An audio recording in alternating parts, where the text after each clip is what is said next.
Good morning, my Teaserking family. How is everybody today? I am fine, much better today.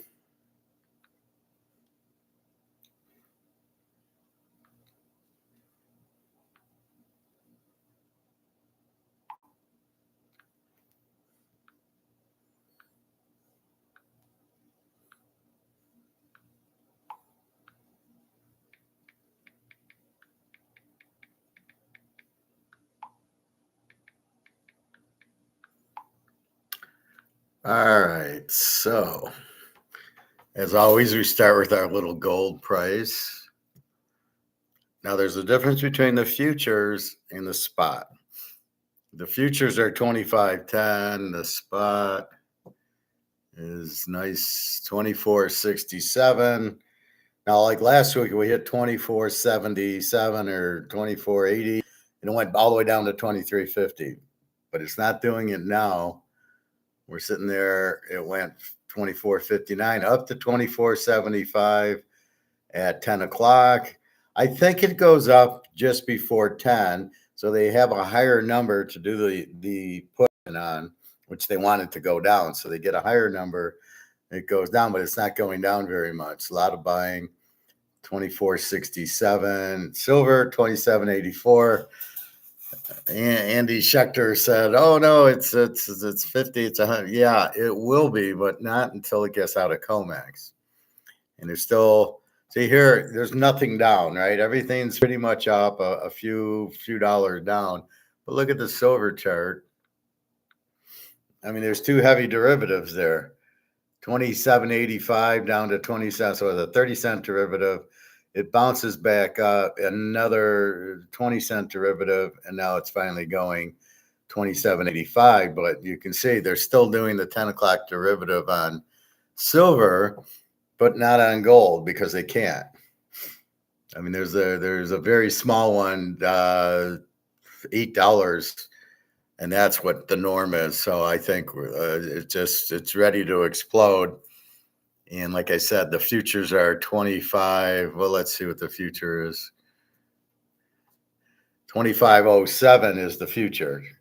So I don't know if this is October or what, but it's a 25.07 future. And so this is what is called the spot. This is what it is now versus the future. So 24.6. So if you went to the coin store, 24.67 is what you would get on spot. You would pay probably 25.67, 25.77. I've seen some 26s in here. We'll go to eBay. Let's go to eBay now. Let's go to eBay. I was there last night just checking it out.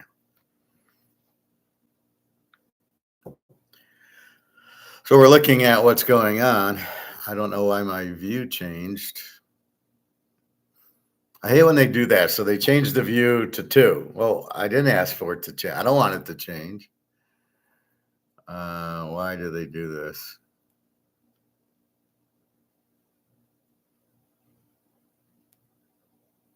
All right. So I got 26.05 for the Eagle. So it's they're not anticipating it coming down. I got 25.67 for the Maple Leaf, which you expect to be lower, but when you buy it, you save $30-$40 on it. So the fact it's $30-$40 less is what you paid for it, so it's fine. It's not like you paid the same. But what'll happen is because these are both 1-ounce golds, eventually they'll tie out. When people start panicking on the Titanic getting off to the lifeboat, they won't care. If they run out of one, they'll go to the other. So it'll all be the same price. I got 26.08.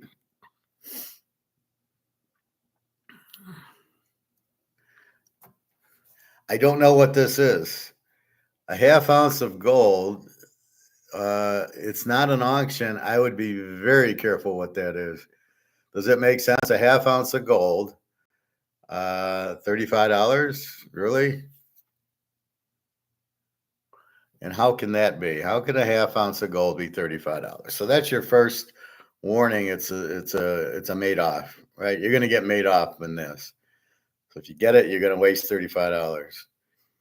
Here's a random one, 2557. I like the Philharmonic, I think. Then we got a half ounce, 1436. It's been 1300, so it's moved. Now this is a 1/20th maple leaf. So there's a 1/10th maple leaf and a 1/20th. Now this is overpriced because the 1/10th is 277. Why would I pay 257 for a 1/20? So that makes no sense. Here we go. Here's 2597, a little bit under 2600, but roughly 2600. I don't know why I wouldn't pay 45.50 for anything. And here are my boys. So the Cougaran 25.50 and the Philharmonic. I don't know why that's so cheap. I would buy that in a heartbeat. 1 ounce, 25.39 for an ounce of gold versus 25.97, 2600. I'd be buying the Philharmonic. I'd be buying this day and night, all day. I mean, that's a steal. It's an ounce. It's Austrian. Why wouldn't you buy it? That's the steal right there. Let's see if it's still there. Sometimes they'll go, well, it's sold out. 60 in the last 24 hours on sale starting 8/12 while supplies last. So he put it out on 8/12, so yesterday. Why? I don't know. Why would you put gold on sale? He must need money. But okay, so who's the seller? So he's already sold 108 of them. More than 10 available, and it's from Austria. And let's see if we can get the seller.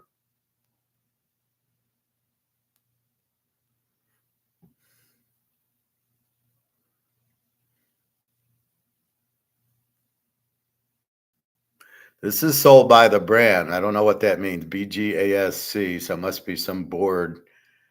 So it's not like a bus. Oh, here's the seller.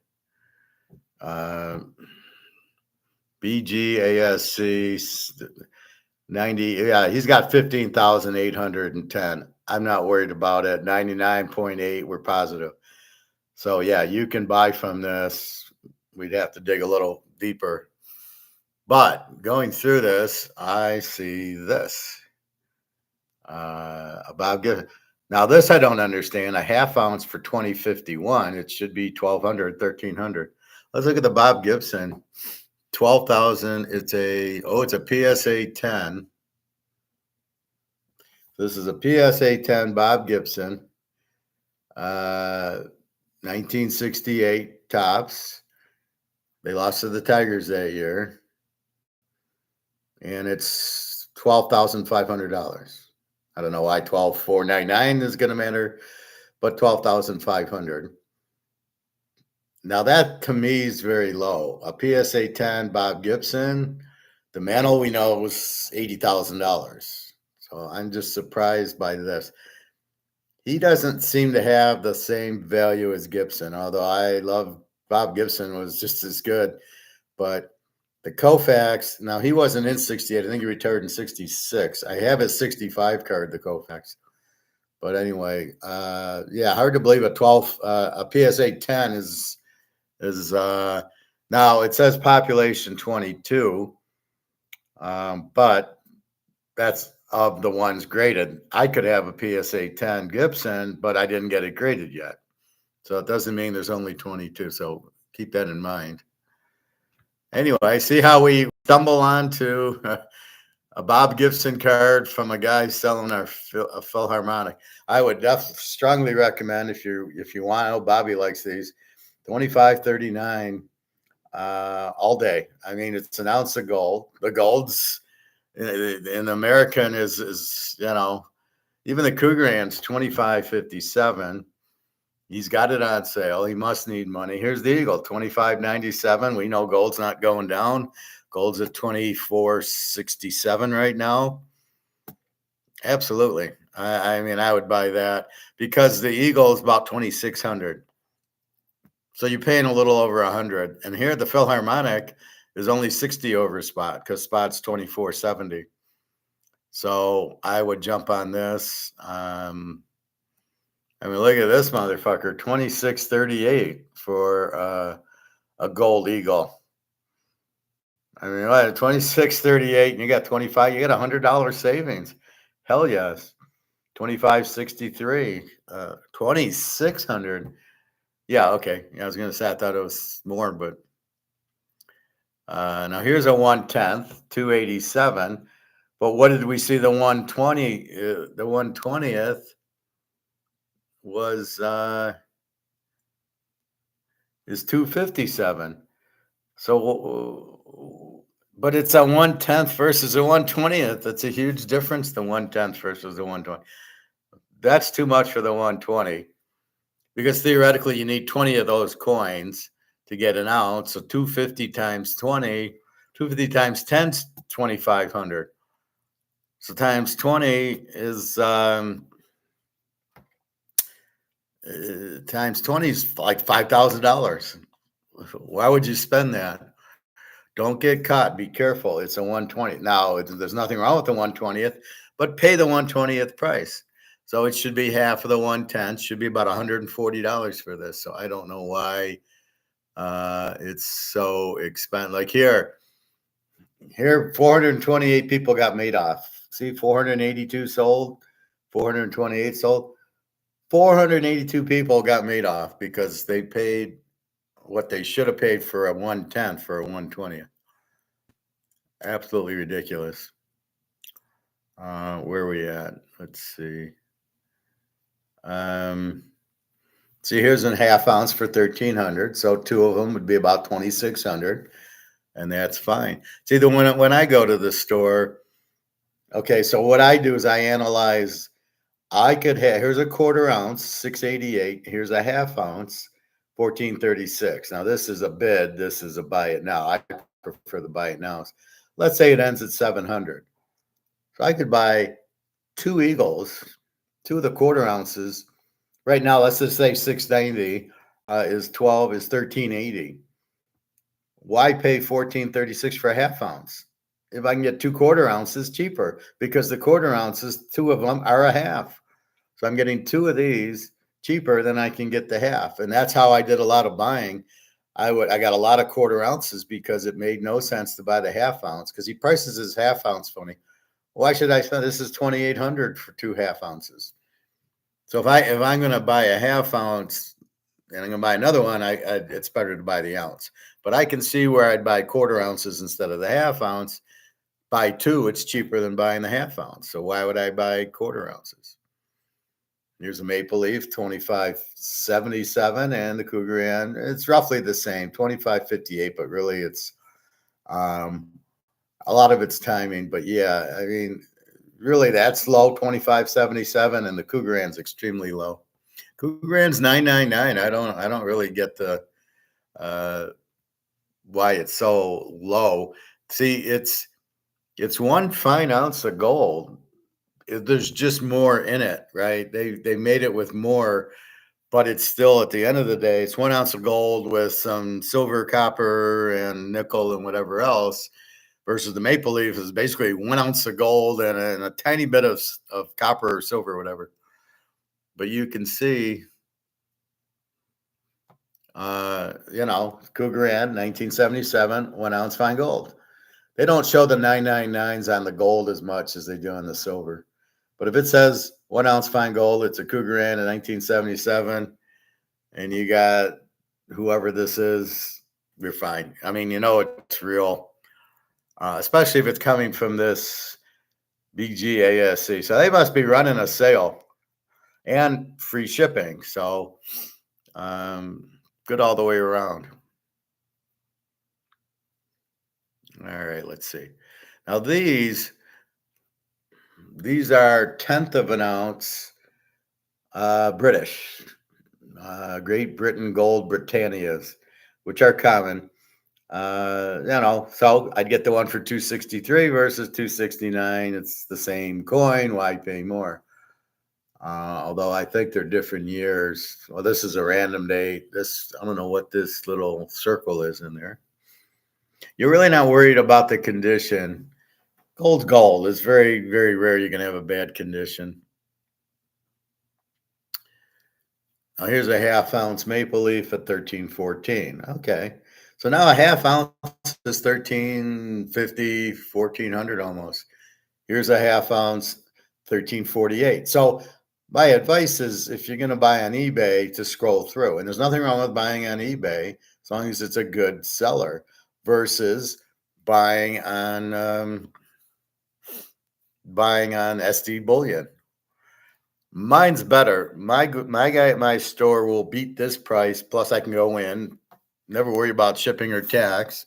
So I can just go in and buy it. So very rarely would I buy on eBay. However, this does give us the opportunity of selling on eBay. So if I have a half ounce that I could sell, and if I go to my guy, he's probably going to give me spot, which is 24.60, which is about 12.30, let's say. But I can sell it for 13.48 here. Now, the difference is there's free shipping or shipping. You got to pay the commission of selling the auction, right? So that's gonna eat up, I don't know how much, a couple percent is so you're not, even if you get 13.48, you got to pay the commission and probably some, I'm not sure about tax, and then you got to ship it.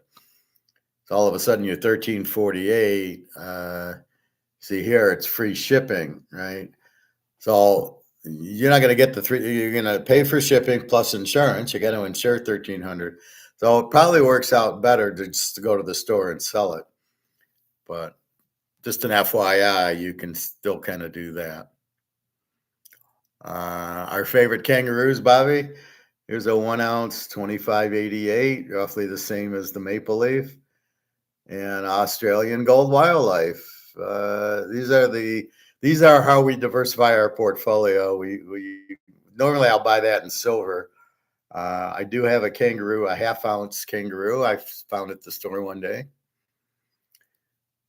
Now see, here's a 1/10 of an ounce, maybe 273, and the guy's trying to sell the 20th ounce for like 260 or whatever it was. So this is what you buy, the 1/10 of an ounce. I do have a lot of these. And then 25.71 for the maple leaf. Okay. The eagle's about 26, so it's $20 cheaper, but you paid less you didn't pay the same for the maple leaf in that. That's why when the guy was selling at the store the 1/10 of an ounce maple leaf, it was 280 or 275, I think, and the eagle was 275. Well, they're both 275. I'm taking the eagle because just about every time the eagle sells for a little bit more than a maple leaf, and that's because we're in America and people think they'll get a tax break on it or whatever. I don't know. I'm buying an ounce of gold. I don't give a fuck what country it's from. I don't mind. Maple leaf's cool. Okay, so now here's Cougar on 276 and the eagle 289. Pretty much the same. So at the end of the day, they start equaling out. If I'm buying, why pay 289 when I can pay 276? I'll save $13. It's a 1/10 of an ounce. Do I give a shit about? I'm buying gold. I'm not buying a Bob Gibson card versus a K-Line card versus Clemente card. I'm buying gold, and I'm buying a 1/10 of an ounce of it. And they add up. I started buying a few 1/10ths of an ounce. I didn't really want it, but I started doing that, and then I started buying that, and then Jenna. Okay.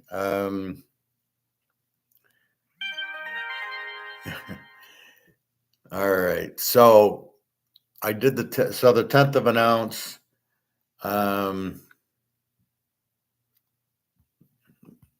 Let's say hi to Jenna.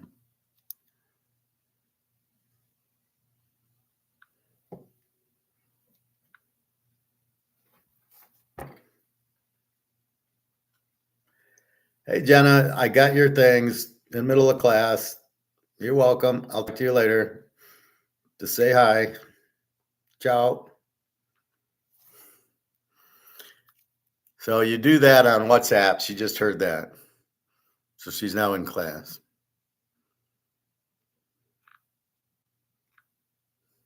All right. So that's why I hate the interruption. So anyway, so you can see that. So you get whatever. And then we get here again the tenth of an ounce Eagle, 289. And now the Great Britain quarter ounce. That's a cheap quarter ounce. The quarter ounce American, I think, is like 690. But you can see, so when I'm analyzing this, I go, well, 3/10 of an ounces are a little bit more than a quarter of an ounce, right? So that's 3/10 versus, how did I figure it out? It's like 2.5 of these equal the quarter. So 290, 580, and half of 290 is 140. So it's like 690 versus 658. So pretty much a little bit better to buy the quarter than the tenths. But if you can buy 2 quarters cheaper than the half, which is easy enough, just add the 2 up versus the half, that's what you buy. My guy's been really expensive on the halves. I just keep eating the quarters. They'll work. Now here we got a Kangaroo 25.67 versus the Maple Leaf 25. Wow, it's amazing. It's the same price. They're both buy it now, is which I prefer. So look at the Maple Leaf. Look how shiny. It's mostly all gold. And you can see 1 ounce fine gold. And you can see here 1 ounce fine gold. So they all announce we're 1 ounce of fine gold. It's just to your liking. I don't see a lot of Kangaroos in the store. I do see a lot of Maple Leafs because I'm in Detroit, so we're near Windsor. But I don't see a lot of these. These are very cool. It all plays. They're all, it's just different countries minting gold, and all we care about is gold. So we don't care. So here's your quarter ounce Krugerrand, 668, which is fine. Like I said, they're roughly maybe up to 700 for the American. We'll have to take a look. Stay away from this shit. Why would I pay 37.18 for a 1 ouncer? I don't care about that. Yeah, okay, it's a PCGS, probably a 70. I don't care. I don't want to get into graded. That's collectibles. We're not collecting. We're collecting gold. We're not collecting this. So you stay away from it. This is the one I got. Okay, this is a 1 ounce. Only I got a half ounce. This is a 1 ounce Kangaroo, 25.80. And then here, a bunch of Maple Leafs, 1979. I don't care about the year, but I know some years are better than others. 25.61. So again, why buy the Australia one for 25.80? You can get that for 25.61 because we're buying the gold. Now you got this Indian 1 ounce versus the Eagle 1 ounce, and the Indian's a little bit more. I don't know if supplies are short or demand for the Indian is better than the Liberty Eagle. I prefer the Eagle. I'm not going to pay more for the Indian. If I had to choose these two, I would take the Eagle, but I just assume get the Maple Leaf, which was 25.61 versus 26.35. You got to look at it as I'm buying an ounce of gold. So whatever is cheapest is best. This one cracks me up. The Bitcoin. Why would you buy a Bitcoin? Why would you spend more on a Bitcoin? That's ridiculous. Now, if this would have been Bitcoin and they actually came out with a gold-backed dollar, then it might have been different because now it's a collectible, but it's gold. But no, they came out with air and it hurts them. And it does say 1 ounce of 9999. I don't know why. Fine gold. None of the others do. It doesn't give a year. Oh, decentralized. Yeah. Oh, okay. Yeah, and gold isn't decentralized. Gold doesn't need to advertise like that. So again, here's the 1/20th for 257, and you could have the one here. You could have the 110 was 275. Do not buy this 1/20th and pay more than half of what the 1/10th is. So the 1/10th, let's say, is 270. I wouldn't pay more than 135 for this 1/20. This is bullshit. Avoid that, please.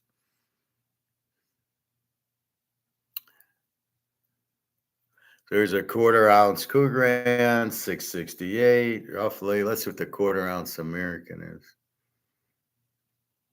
So here's another ripoff, Bitcoin 2649. What are they, out of their minds?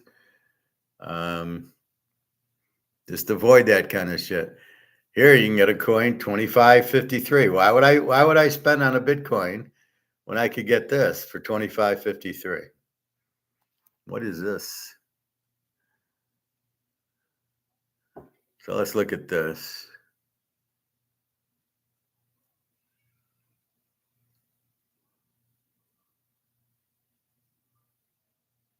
Well, it's not graded.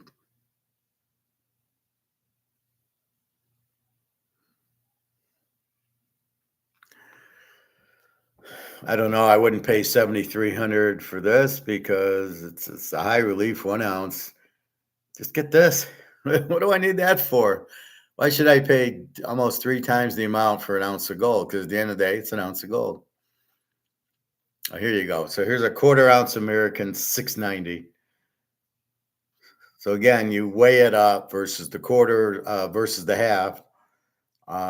Here's another 2568. So when you're in here, you're looking, what's the cheapest? It's all the same. Well, you got to look at the buyers and make sure the buyers are good, but it's pretty much all the same. Here's American Eagle. I think that's okay. But again, you look at the feedback, and if they're 1,000, 10,000 sold and 99.9 positive feedback, you can probably rely on it. That's the beauty of eBay. It punishes you. So, all right, so let's do this analogy. 690 for a 1/4 ounce. Times it by 2 is 1380, right? So it's 714, yeah, 1380. And then here's a half ounce, and it's 1342. So in this case, I'd buy the half ounce versus 2 of those 1/4 ounces because this is cheaper than getting those 2. However, if you can find a 1/4 ounce that's cheaper than 1342, then I can, but I don't think you can. 670 is 1340. Yeah, so 670. This is like 670 on that. And again, here's an Eagle 2641. All right. I think you got, here you go. Here's the last one. So you got another 1/4 ounce Eagle 693. And then we got a 1 ounce Maple Leaf 2600 and a 1/10 of an ounce Krugerrand 275. And here's a 1/10 of an ounce Eagle at 290, which is, I got a lot of those. I don't know what the fuck this is. Be careful here. Krugerrand 1 ounce gold fantasy coin, $60. What is that? If you're trying to buy an ounce of gold, it ain't $60. It's when it's 2,600. So be very careful. Don't think you're like getting that. So let's go, as long as we're visiting.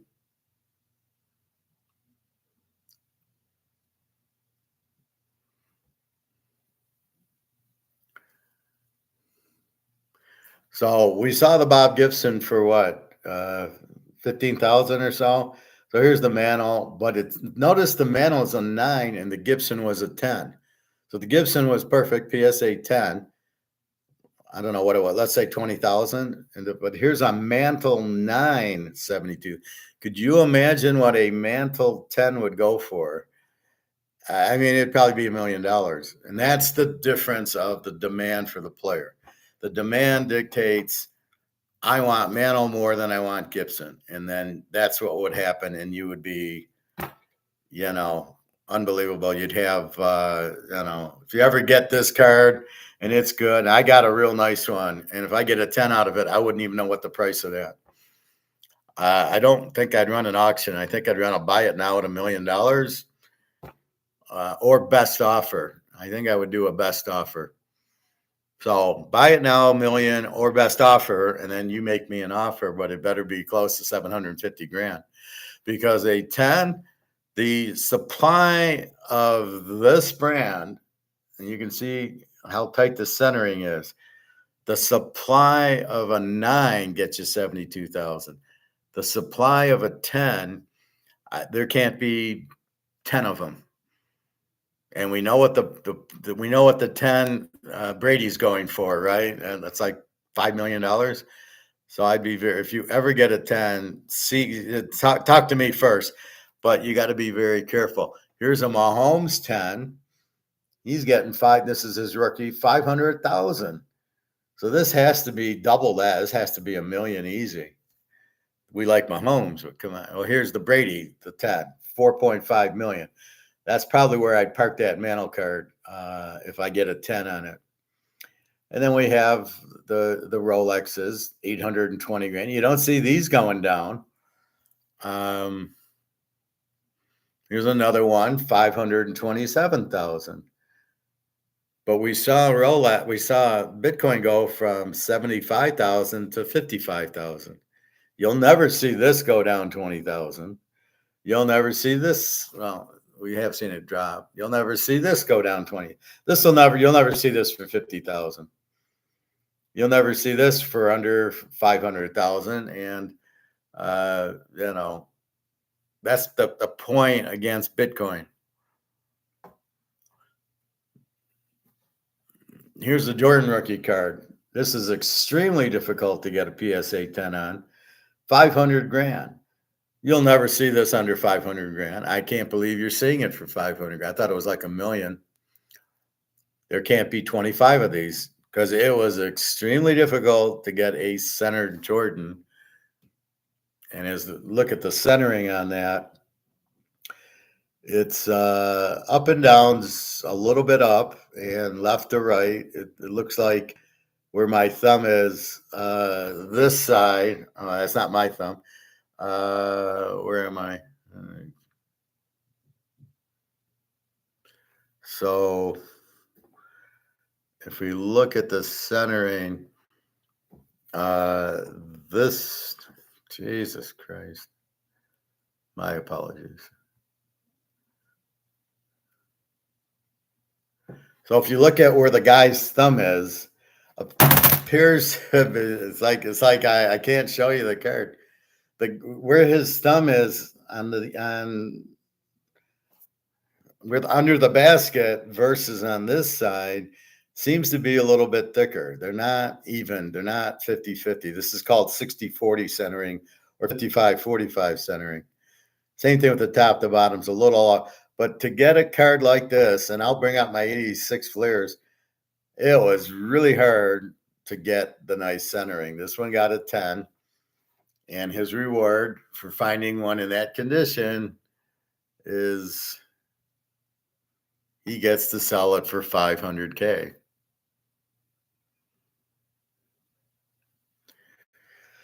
So, and you'll never see this go down. Now in gold, once we get the dollar out and the gold in and the gold backed currency, then we'll see what it's priced in gold, but it won't be 500,000. It'll be less, but it'll be gold priced. This guy's sitting there at 36.75, waiting to move. They're still doing the river. So just ignore silver right now. Silver will do what gold's doing. Gold's getting ready to go 2,500 to 3,000. Keep in mind of that, but silver's it's just being eaten up by comex. Well, we know it's derivatives. We know all these countries are buying it for solar panels and electric batteries. We know that's there. So then it becomes, you're just waiting. You know, the demand's there and they're still holding it down, but that's all going to go away soon. But not yet. And then we got this mantle card. Now, this is a 65 tops. Love the pennant. And this is also a 9. So it's a little bit lower. I don't know why. I would have thought this would have been more because this is 60,000, but it's a prettier card, I think. unless 68 was his last year, so it's his last card. They're funny like that. You would think Mantl's Mantle, but like his rookie card's always worth more because it's his first card. So maybe the 68 is his last card, and therefore it's got a higher value. Now, if we ever see this in a 10, it just put two zeros after it, and it's in the millions. I mean, because it's so rare. There can't be a lot of nines, but I guarantee you there's no tens. I mean, maybe 5, 10 tens, if they've even been graded. I mean, some guy could have a 10 mantle and it's in his basement. And he doesn't even have it. He never got it graded. The guy's throwing away $1 million by not getting it graded. All right, so that's eBay. We always take that gives us the market. See, that's the free market, and that's what we're hoping gold goes to, the free market, and not the bullshit JP Morgan price fixing Morgan.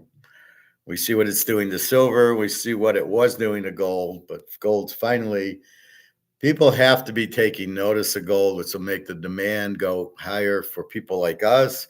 But it's still, we're at the mercy of COMEX to get the price to go up, not the free market. So you can see on eBay, the prices were 2,400, 20. Now they're 2,600 for an eagle. For a 1 ounce eagle, it's 2,600.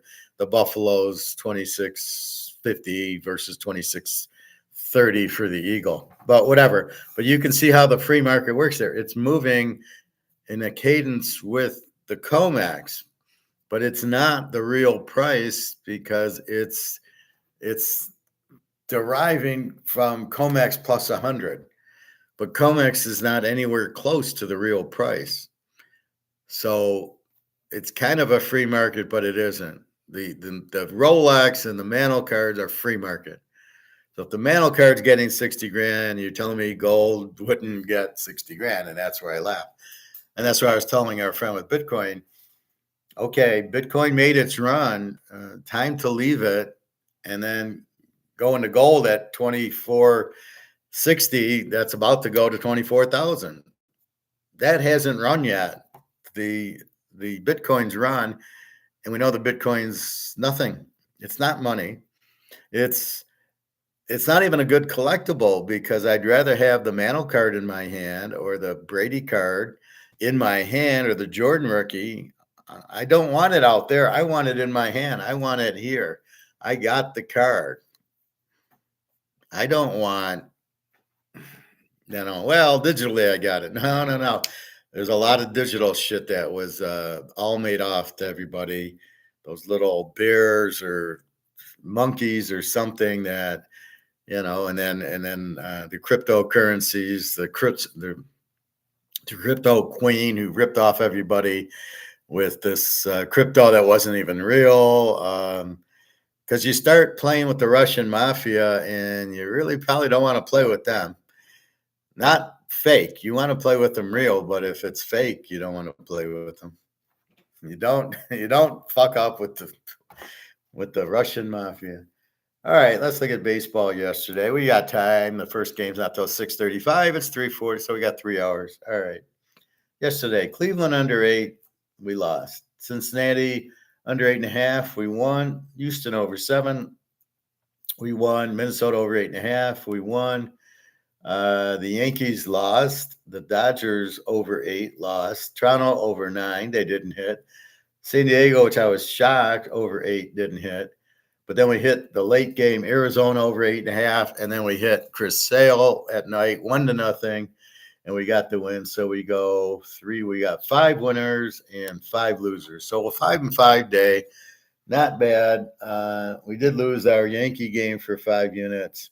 We hit a lot of 3 units, so just about a break even. Let's look at today, 8:13. We've got Washington against Baltimore. Jalen Daniels is going to start 1-0. Baltimore minus 175.9. Jake Irvin 8-10 with a 3.76 against Trevor Rogers 2-10 with a 4.71. Baltimore, they've been hitting and then they lose 2-1. You're like, what the hell? So, they got a lot of young guys. They probably are getting tired. It's hard to play baseball every day, especially when you hit August. When you hit September, it's like you can see the light at the end of the tunnel. But now you're like another game, and you just get tired. You need to rest your players, which causes you don't perform as well. So let's look at it. Jake Irvin, 8-10 with a 3.76. Baltimore is a big favorite. Trevor Rogers, I'm not betting. 2-10 with a 4.71. We should go over. Let's go over here. Washington over 9. And we'll go 2 units here. Now let's look at it. Washington with the 4.17 ERA, 2.40 batting average. Baltimore with a 4.08 ERA and a 2.50 batting average. Baltimore's got the worst starter. Baltimore should start hitting this guy. 8-10 with a 3.76. Washington has been hitting lately. So you keep an eye on teams that have been hitting lately. The Cubs in Cleveland. Cleveland 155, 8.5. Cleveland under, and it was a high-scoring game. I think Boston won like 9-8 or something. Javier Assad for the Cubs. He's 5-3, 3.24. Matthew Boyd. He was on the Tigers. 0-0 with an 0-0-0. Another one of the Tigers that gets hurt. And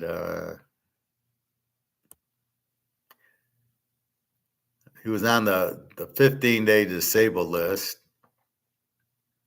So obviously he's okay. And he's pitched 5 innings and then some 4 innings, some 5. So he's mostly that. Last inning was 2/3 of an inning against Texas for some reason. So 6 innings, 2 runs, 6 innings, 4 runs, 5 innings, 5 innings, 1 run, and 6 innings, 5 runs. So this is not too good the last 5 games. He's not going to shut you down. But Cleveland's got a nice bullpen, as we know, Assad. I don't know. I would go under with Cleveland, but they played a 9-8 game yesterday, so I'm leaving this alone. Seattle and Detroit. This could be the lock. We got Seattle 105-7 in Detroit. George Kirby 8-8 with the 3.13 against Skubal 13-4 with the 2.57. There's only one way to play this. We go Seattle under 7, and we'll go 5 units. This will be our 5-unit play so far. 2 good pitchers, 2 good ERAs. Seattle can hit. Detroit can hit on a big ballpark. So let's go under 7.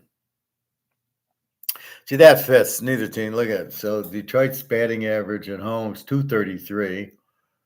And Seattle's on the road is 231. So you got garbage hitters. We will see. St. Louis at Cincinnati. Cincinnati 135, 8.5. Eric Fetty 8-5 with a 3.28. Hunter Green 8-4 with a 2.90. We're going under. Excuse me. Under 8.5 and 2 units. Miami and Philly. Philly minus 200, over under a 9.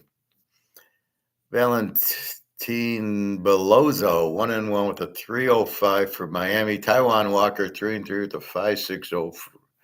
I'm going over here. Philly over 9. 3 units.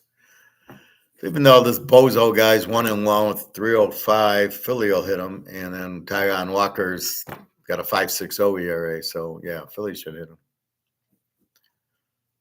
Houston and Tampa. Houston minus 125, 7.5.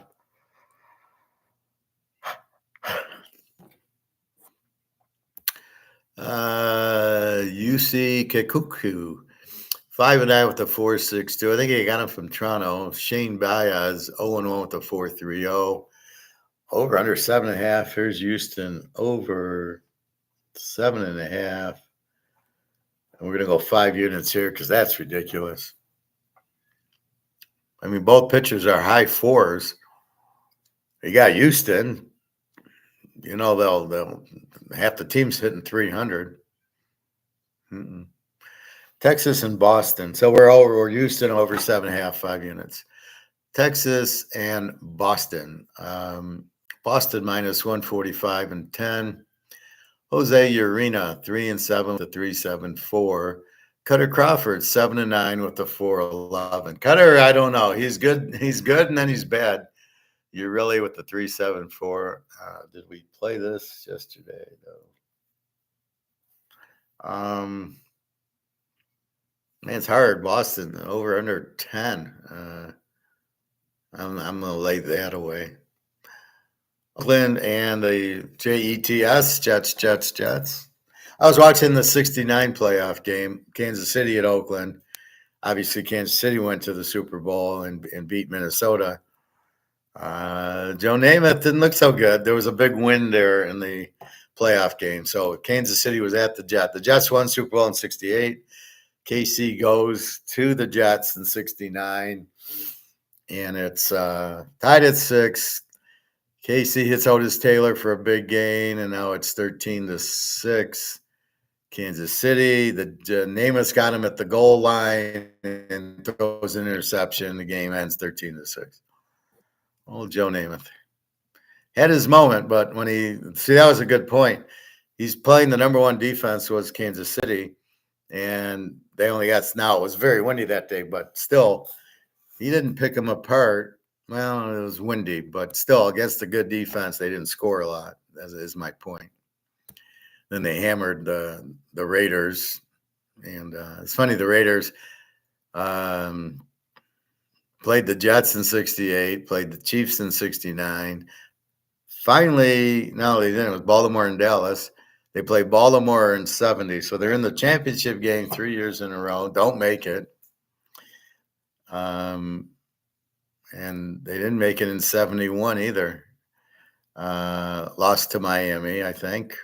Oh, that was 73. I don't know what happened in 71. Then 72, they got the Steelers and Franco Harris. And then 73, they lost to Miami. And finally, in 74, they beat Miami to lose to Pittsburgh. Good God. So they finally got in 76, but they kept getting to the championship game. But all these other teams came up, and the key was they didn't have the defense. Steelers' defense killed them. Miami's defense killed them. Kansas City's defense beat them in 69, and the Jets' defense beat them in 68. That's why you got to have you want to win, you got to have a defense. Stabler all day with Biletnikoff, fine, but who's your defense? Okay, so Oakland, that's how I get to the Jets's. They're playing the Jets. Jets are 198.5. Joe Boyle, 2-5 with a 7.16. He's terrible for Oakland. Paul Blackburn. Wow, we got to go with the Jets's here. Let's go Mets. 3 units. Blackburn 5-2 with the 3.86. Boyle 2-5 with the 7.16. That's why the Mets are a 190 favorite. And I'm not fucking with the over/under here. It could be a 2-1 game. It could be a 7-6 game. But pretty much the Mets should win with the better starting pitcher for 6 innings. Kansas City, Minnesota. This was pretty high scoring. I had Minnesota over 8.5 at 1 yesterday, so we know they're hitting. Seth Lugo for KC, 13-6 with a 2.72 against Zebby Matthews. The old Zebber. Oh, win one for the Zebber. 0-0 with the no. We got to take KC here. 2 units. We don't know what Zabby's up to. Yankees and the White Sox. I don't. We had a good, strong Yankee pitcher, and they got killed 12-2 yesterday. So here the Yankees are 308.5. Nestor Cortez 5-10 with a 4.42. Jonathan Cannon 2-5. I like the White Sox here. I wouldn't lay 300 with Nestor Cortez 5-10 with a 4.42. Are you kidding me? However, I don't think I can bet the White Sox. This should be over. So we're going to play it safe and go Yankees over 9.5. And we'll go 2 units. Why do I go over versus the White? I can't trust the White Sox. They've only won 29 games. Not that that matters because it's the matchup, but I can't take the Yankees. First of all, they got killed yesterday, 12-2. Secondly, they got the guy who's pitching 5-10 with a 4.42. He's not exactly a strong pitcher, which leads you to Jonathan Cannon 2-5 with a 3-2. So you're basically going. I can't bet the Yankees pitcher. I don't really like the White Sox. They did score 12 runs on them. Games in Chicago, so let's go over with two kind of weak pitchers. The Dodgers in Milwaukee, we had the Dodgers over 8, and they didn't get it. Was a low scoring game. The Dodgers won 20-9. Oh, we took Kershaw. His is always a high scoring game. We finally decided to pitch for a change. Gavin Stone 9-5 with a 3.71 for the Dodgers. Colin Ray 10-3 with the 3.38. Two pretty good pitchers. Let's go under here. Milwaukee under 9. We'll go 2 units. That's a pretty good one. They didn't hit yesterday, and you got two pretty good pitchers. Colin Ray's 10-3 he could shut him out easily with the 3.38.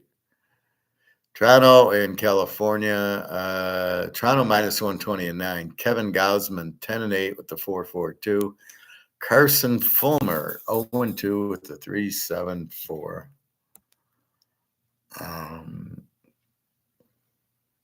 I had Toronto over 9 yesterday. Didn't get there. I'm staying away.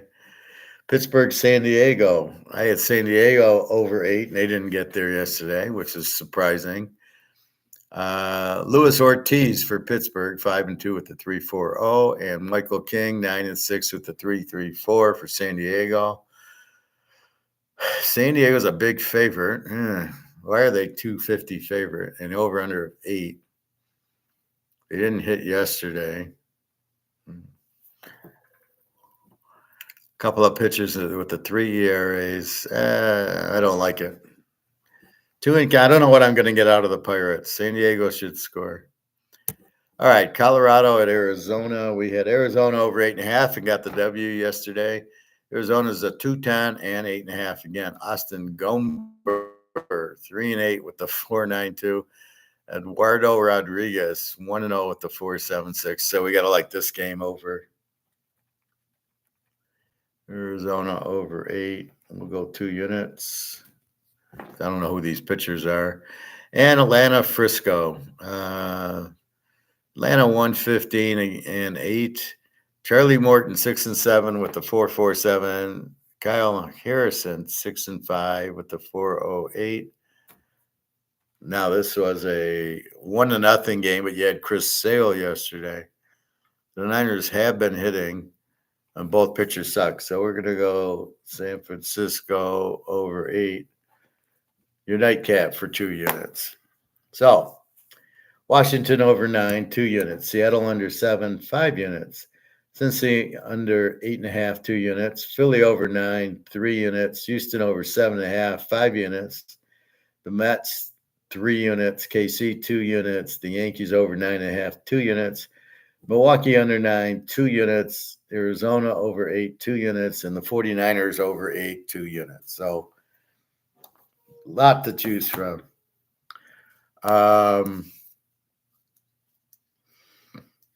So baseball, the guys are getting tired. The travel is catching up to them.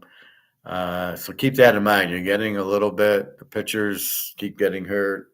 I don't know what. I mean, the guy's pitching every once a week for 100 pitches and he's still getting hurt. Oh my God! You got to stop with the spin ball or whatever the fuck they're doing. All right, the NFL. So I'm hearing how good Caleb was. Oh, he was wonderful. He was the greatest quarterback in the world. Da, da, da, da, da. Okay. He had one decent pass. He had one pass that was 2 yards that the guy ran for 45 yards on. Got sacked a few times and ran once for 10 yards. So once you get the first team defenses out and they blitz them, forget about them. It'll be Notre Dame flashbacks. And that's what the team's. He's not going to do anything. He can't read the defense.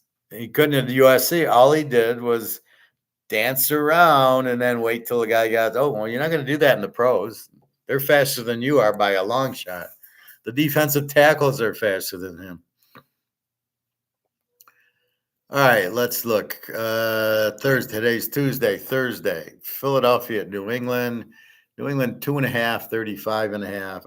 I do not bet preseason. Let's see if we can figure things out. New England, they had quarterbacking was whatchamacallit, Zappy. And then you had Drake May, who sucked. You had Milton, who stinks. Tennessee didn't like Milton. I'm sure he's nothing in New England.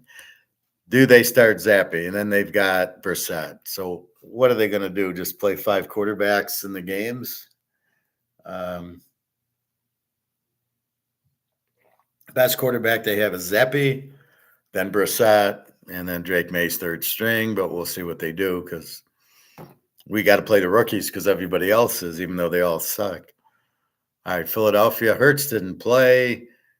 I don't remember who did, but we will see. I would imagine we'll see Hurts.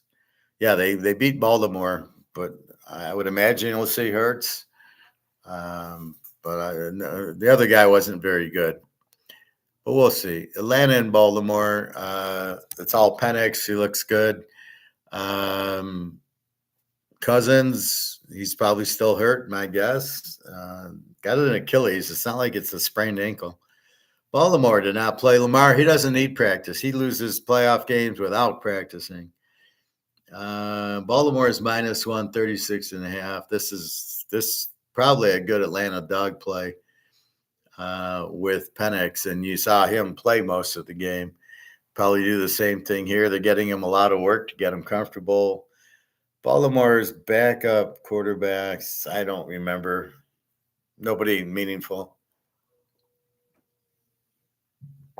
So I think Penix is a live dog in this one. Again, I'm not betting it. We're just do what we do, but I would never bet a preseason game. Cincinnati at the Bears. Joe Burrow started, and Caleb started. And Chicago's minus 6. Are you kidding me? You get Joe Burrow and 12 points. Seriously. Now, again, will he go more than 2? Yeah, but I'll get a touchdown for you. I don't remember their backup. It's too early to look at the backups. We'll start looking at them this week, figuring out who their backups are. And the Bears with Caleb. Wow, I don't see how he could be 6 points over anybody. Okay, they beat Buffalo, but it wasn't Caleb doing it. It was their backup, Baggett, I think, and the guy from week 1. So I don't know. Joe Burrow. The problem is you only get Joe Burrow 1 or 2 series, so we'll see. The Giants against Houston. Houston 3, 39.5. We got Daniel Jones, who didn't play.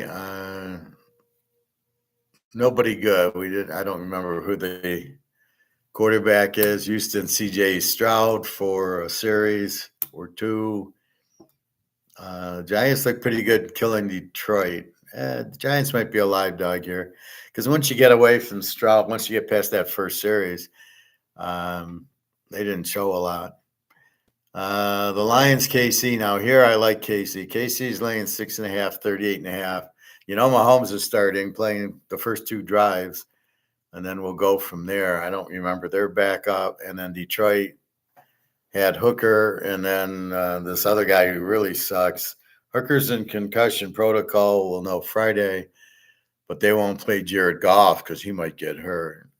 And I think they should just go with Hooker the whole year.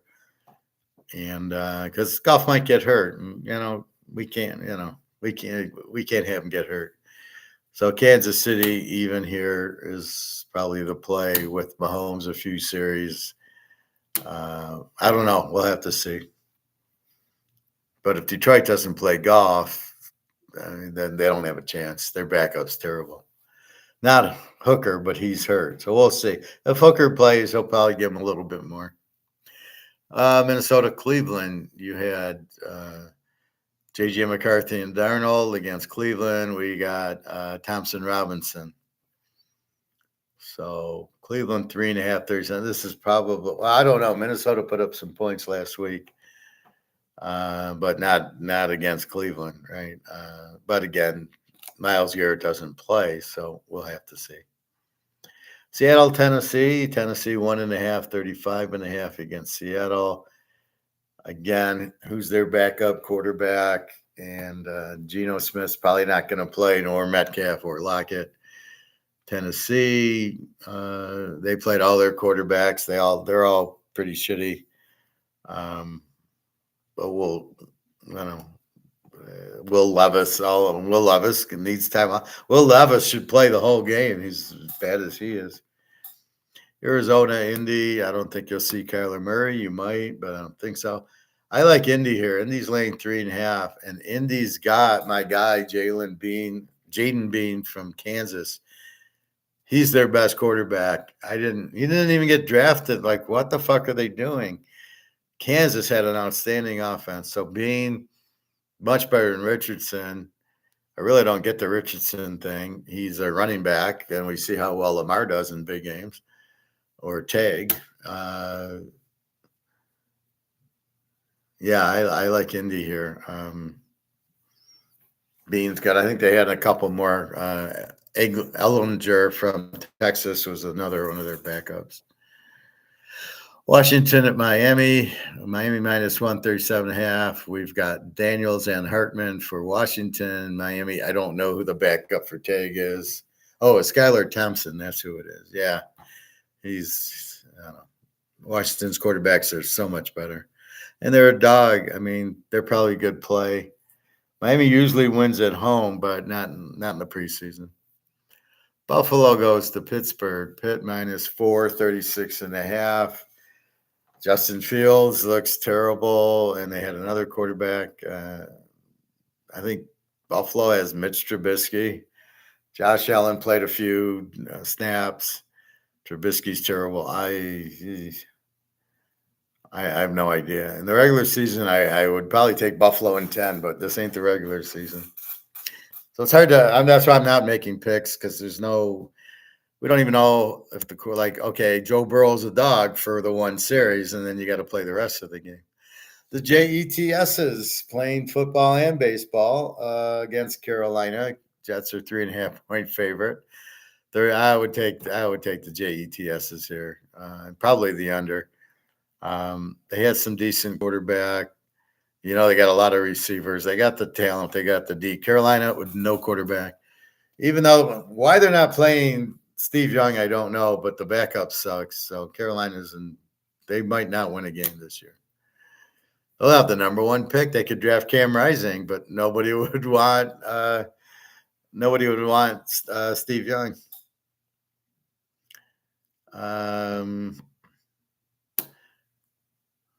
LA against San Diego. LA minus 133.5. No, San Diego's minus 133.5.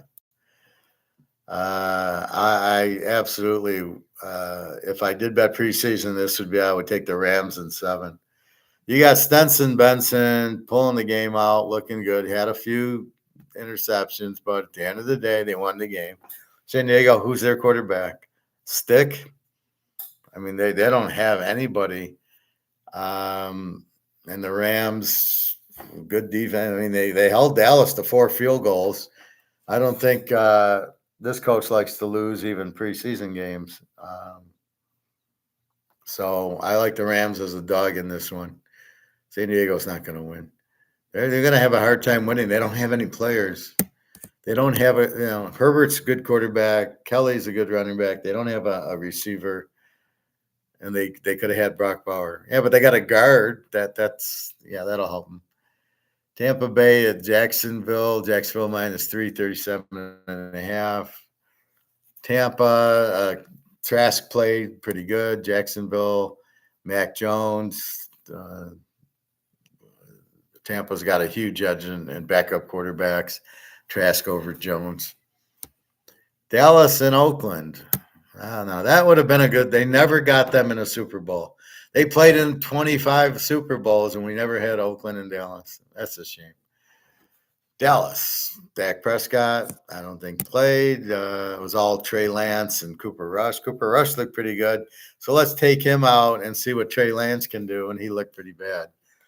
See, here it is. They can run to the 20-yard line, and from there, they're done. Then it's you can't pass, so then it's going to be a field goal if they don't fumble.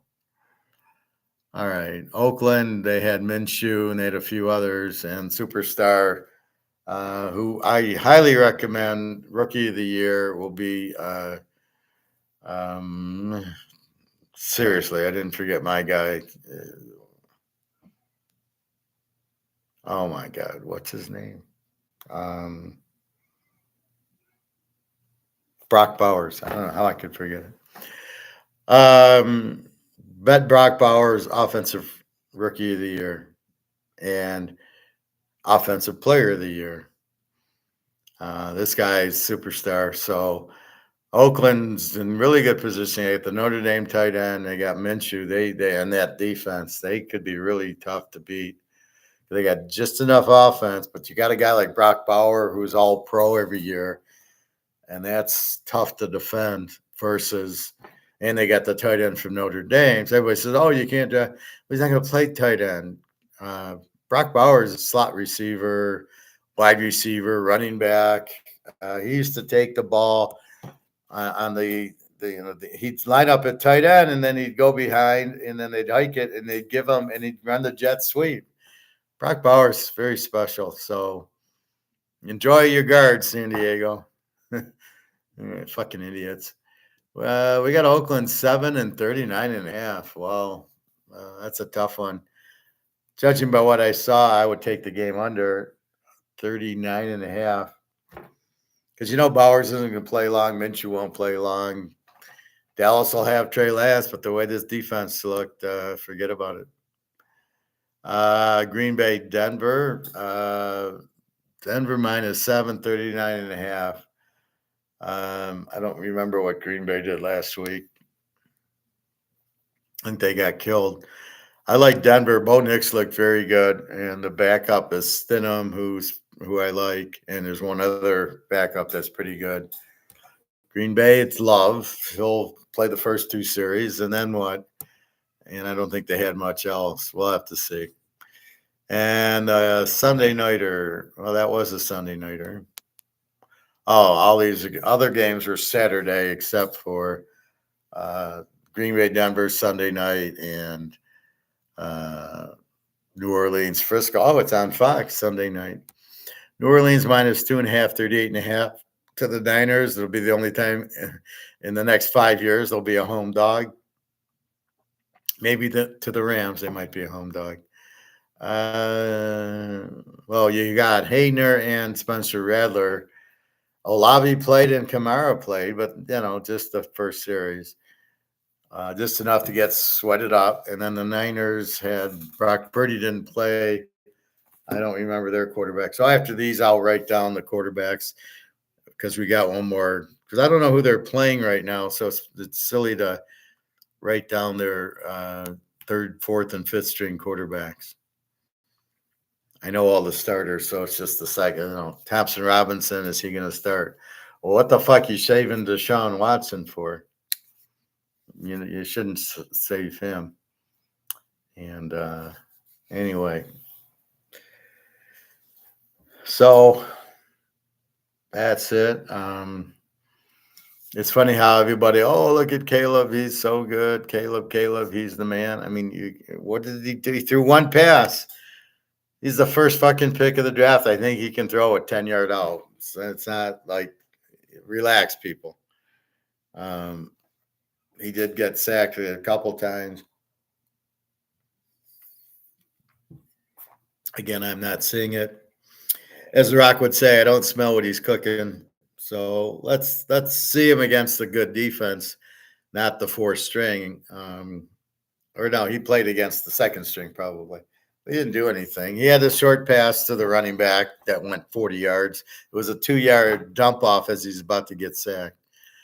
So I'm not. We'll see. Let's give Caleb some hands. So it's Thursday night, Philly, New England, and all Saturday except for the 2 Sundays.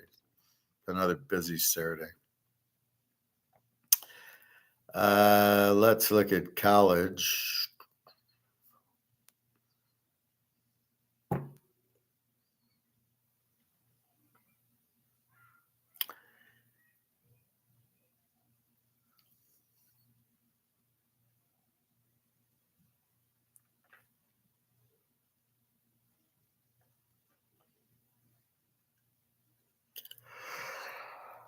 Uh,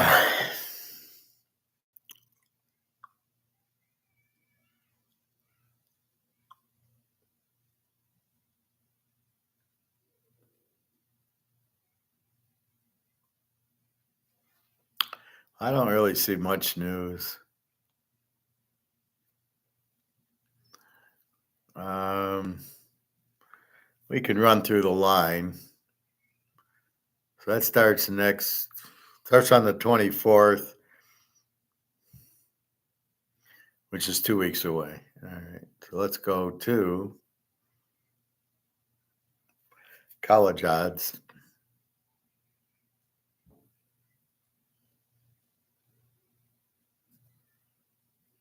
All right. Florida State down to 12.5, 56.5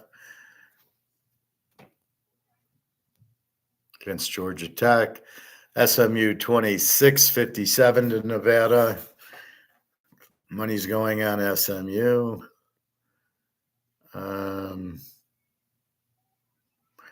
Minnesota 2.5, 50.5 to North Carolina.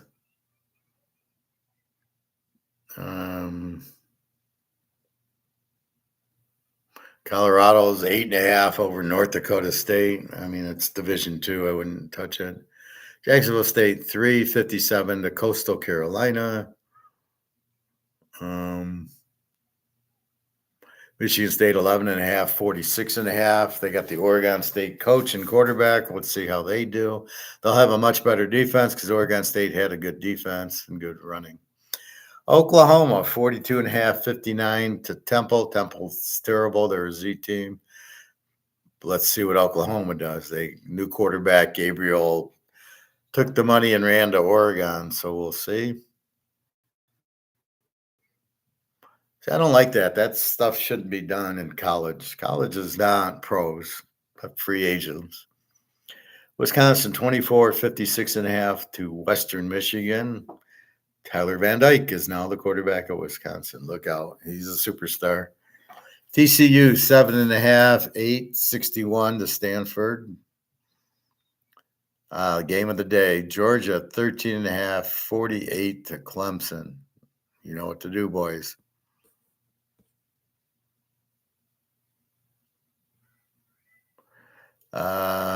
Virginia Tech and Vanderbilt. Virginia Tech 13.5, 54 to Vanderbilt. We'll see how bad Vanderbilt is. They're still SEC team, even though they're a bad SEC team. Maryland 20.5, 48 to Connecticut.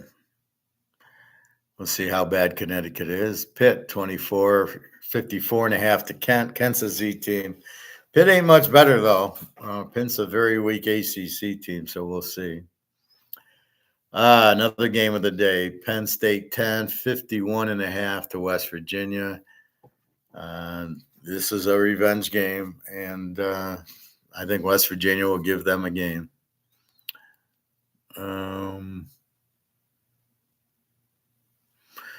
Miami 2.5, 54 to Florida at Florida. With the worst coach in college football. Enough said. UTSA 24-49 to Tennessee. Not Tennessee, but Tennessee. Tennessee's Division II, never played Division I, so no stats available against Division I. They were a pretty bad Division II team. It's not like they were the big champ. They were not very good anyway. Big Nebraska 27.5, 48.5 to UTEP. Eastern Michigan now 1 point favorite over UMass 49. I think that maybe they were favored. It's hard to believe UMass would be favored over anybody.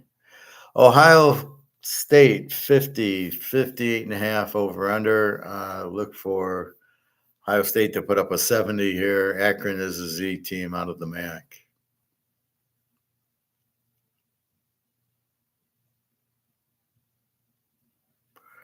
Northwestern 4.5, 43 to Miami of Ohio.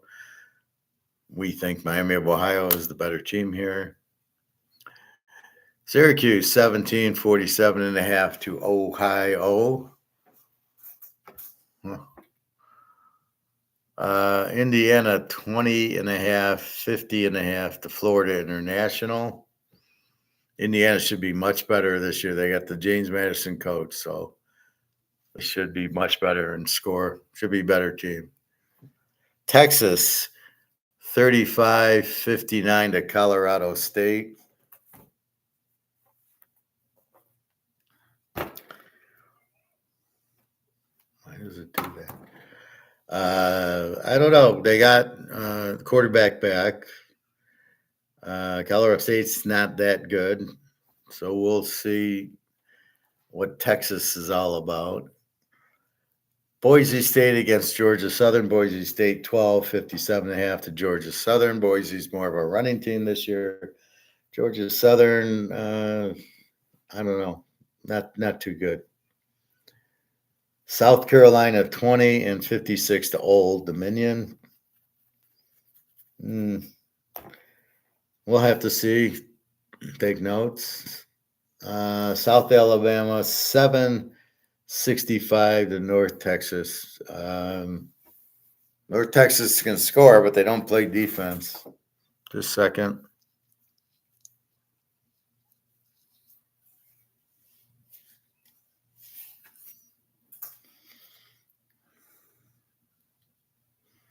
Um,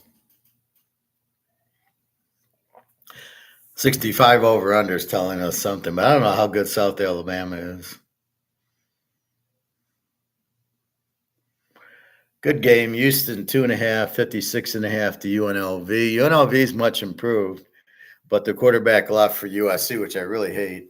And Houston gets Willie Fritz, who's a really good coach. So I think Houston will have a very good year. And Vegas, we'll got to look and see who they replace the quarterback with. Troy 15, 47 to Nevada. Troy's not going to be good this year. Nevada sucks, so we'll have to see how bad Troy is, but we'll have to look at the quarterback. Yeah, well, fucking Bama, 31, 59.5 to Western Kentucky. Washington coach. Milrose, the quarterback. I think Alabama should score because Washington with Penix lit it up. But I don't know how strong their defense. They had nobody back from defense from last year. So that they had to get recruits and everything. So I don't know. Good coach, though. Rice, 10.5, 49 to Sam Houston State. Sam Houston was an under. And we got Rice, who's a decent team. This is a game you watch and write the box score down. Michigan, 21 and 48 to Fresno State. Michigan lost their coach, their quarterback, their running back, the offensive line, the defensive coordinator, half their defense, and they got a new coach who's never coached before. Against Fresno State's got a good coach and Mikey Keene, a good quarterback. A decent defense, but when you only got to worry about the running, it makes the defense a lot easier. Good coach. He'll have Fresno State in this game.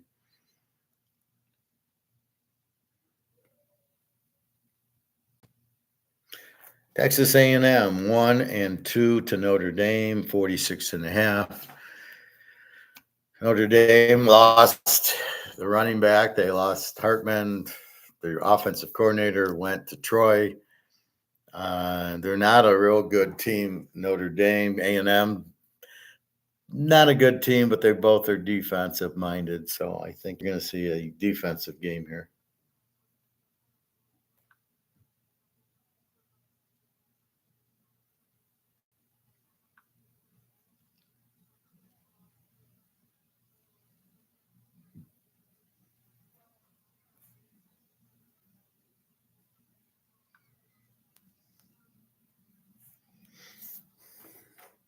I lost by. Okay.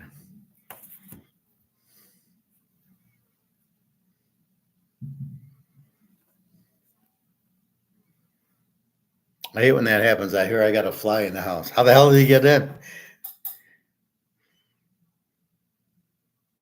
But he'll be dead shortly.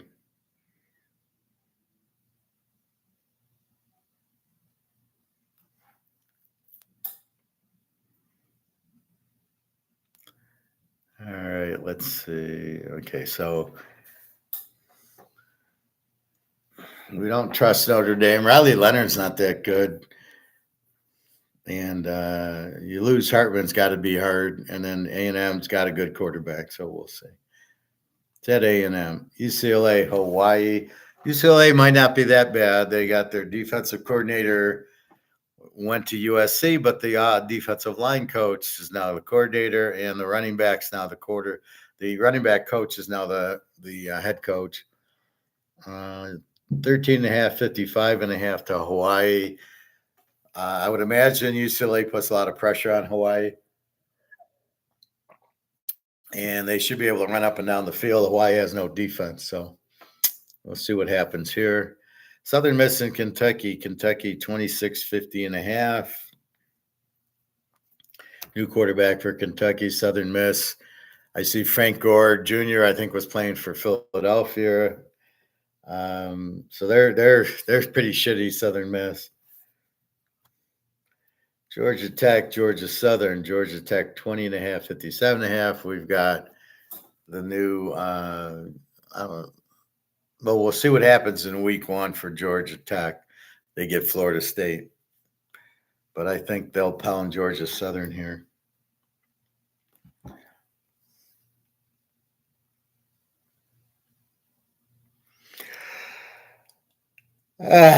Excuse me. Charlotte against James Madison. James Madison, 7.5, 51.5. But the coach is gone. The quarterback's gone. They went to Indiana. So, new coach. I think he's Troy's coach, actually. So, he should be okay.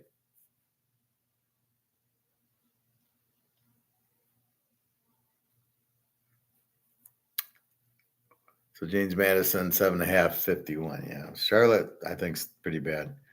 Arizona State 6.5, 46.5 to Wyoming. Arizona State's terrible. Wyoming, I wouldn't call them very good. So we'll see. This is a game to watch.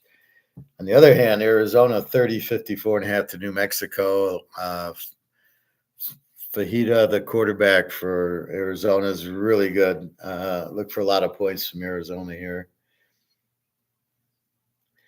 And Bobby's game, USC, LSU, LSU 6.5, 62.5 to USC. Be a lot of points. And Florida State, BC, Florida State 21.5, 51.5 to BC. I don't quite get Uglia Buglia at Florida State. It makes no sense. Unless they just bring him on. They're probably just going to bring him in to run. They probably know he can't throw. And we will see. All right. The 2024 Heisman Trophy odds. Gabriel, okay, let's take a look at this. I'll say who I think should win, which you probably already know. Let's see if my boy's in here.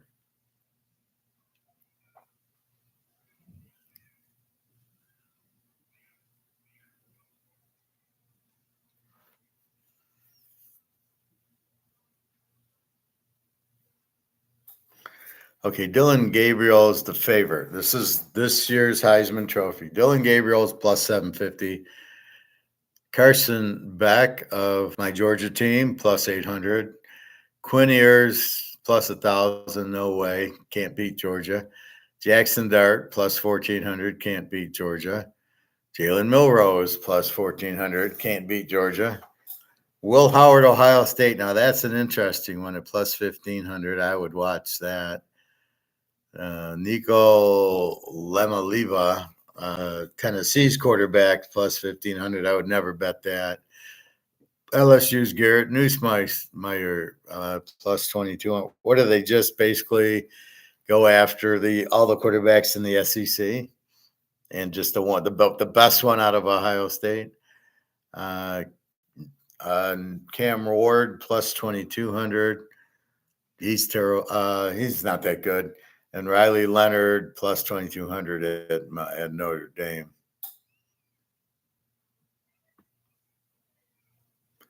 So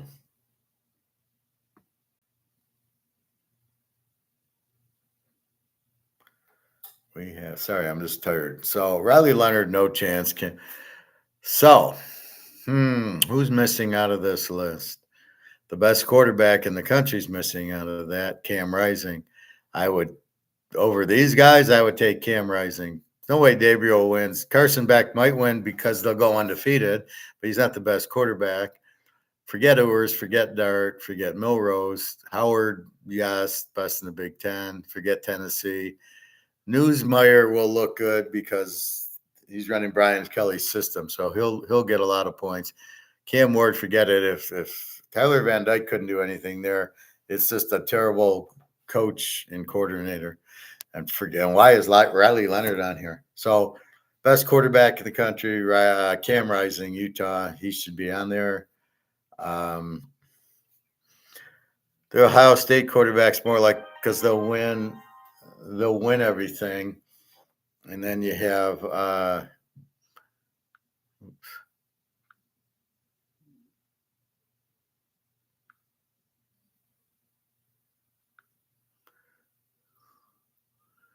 it's Sean with Energy Citizens.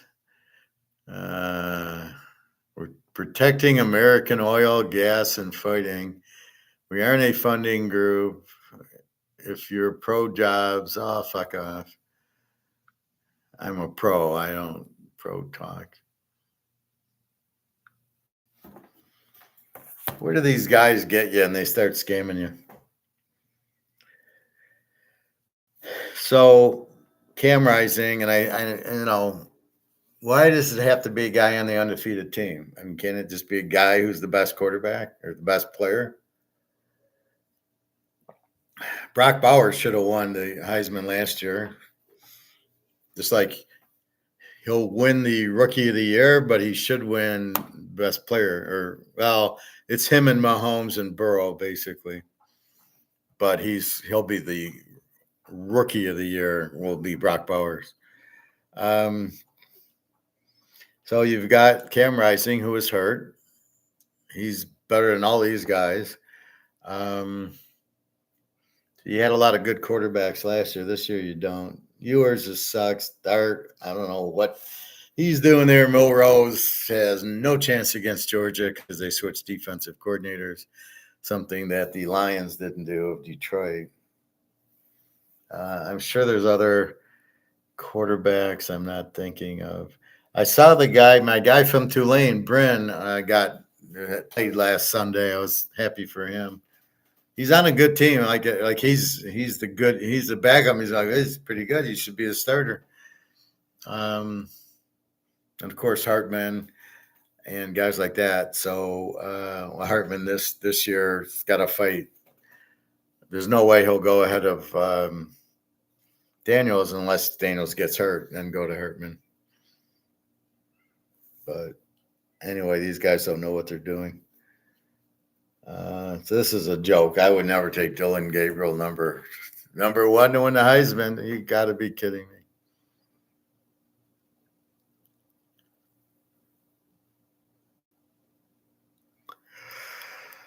Oh my God. All right. There's a few videos. Okay, I want to show you this video.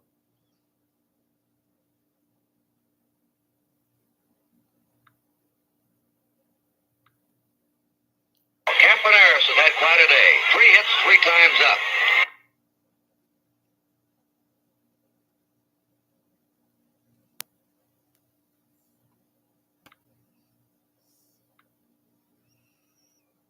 up. Okay, this is the 1972 ALCS, the Tigers in Oakland. And I found it, and I think we should be okay with it. Hope I don't get... Open the 11. There goes Odom. Run drought, though. He hasn't hit a homer since August 13th. Sends that one to deep right field, and it is done. That's a home run. They hit something right over the wall and bounced back in the playing field. But Norm Cash, who hadn't had a homer since August 13th, puts the Tigers ahead 1-0. For the ball game, talking Stormer to Norman Cash, Jazz. Hunter really has given me trouble almost all of my career. He very seldom throws me a strike, hitting a sinker ball and a slider, curveball up high in the strike zone. Couldn't get it down around the knees. Hit slowly. Jackson's on. Let's watch it again. There's Brinkman starting off the picture. The ball hit on the big hop. Rodriguez charging, getting to the short hop. Now he almost handcuffs Norm Cash with that great arm. Good save by Norman. 3-2 delivery coming up.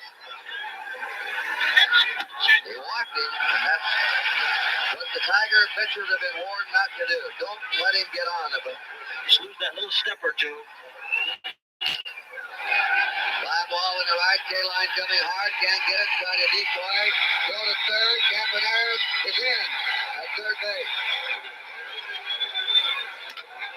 A high drive into center field, Northrup's under it. Campaneris will score on this. Lou tagged it first, didn't go, and the game is tied 1-1. Strong. I think the man on the mound right here, and you said it before, he's highly underrated. He certainly is going to have to Catfish consider Hunter. along with Gaylord Perry from Cleveland. And Lolich. Lolich, of course. Going to be some tough voting. Dion will be in there, maybe. High fly, straightaway, shallow center. Galloping on, Reggie Jackson. He has it. Watch Kubiak again, the replacement for Dick Green, and that maneuvering that Dick Williams does, ranging far to his left. Cash hit the ball very sharply in the hole. Kubiak. Full hitter to left field. And he pops it to the infield. Sal Bando wiggling his glove. I have it, and he does.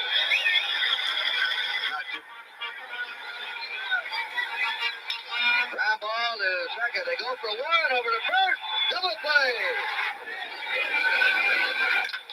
There's a long drive into deep left. That ball going back. It is a home run for Al Kaline. Kaline has done it again for the Tigers. He carried them on his back the last 2 weeks, and he's homered here in the 11th as a 20-year veteran. Puts the Tigers out in front 2-1.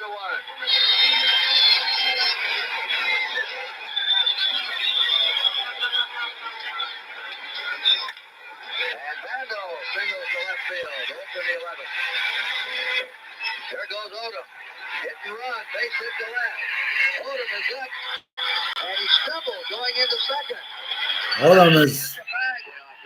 Odom was their pitcher, and he's pinch running. That's how good they did it. All right, Dennis squared away, bunts the ball. The play goes to third in time over to first. Double play. No, he's right. He pulled off the bag. They say they pulled. And it's a base hit.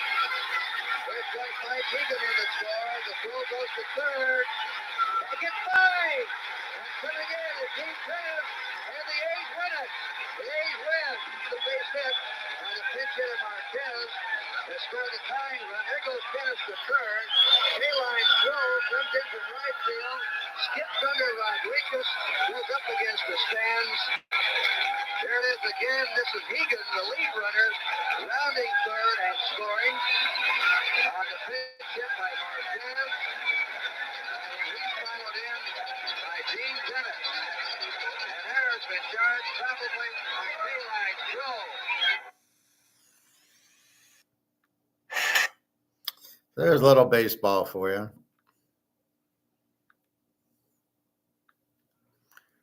Let's see, like videos.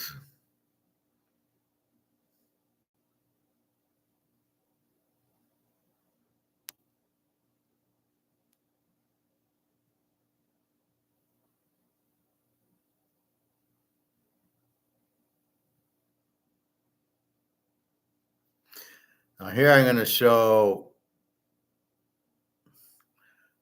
alligator.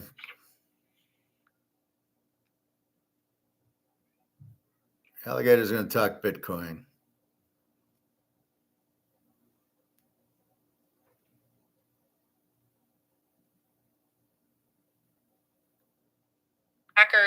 About this in my article for Thursday, which, I mean, this is what, the 6th of August, Thursday, the 8th of August, it will be released on my Substack.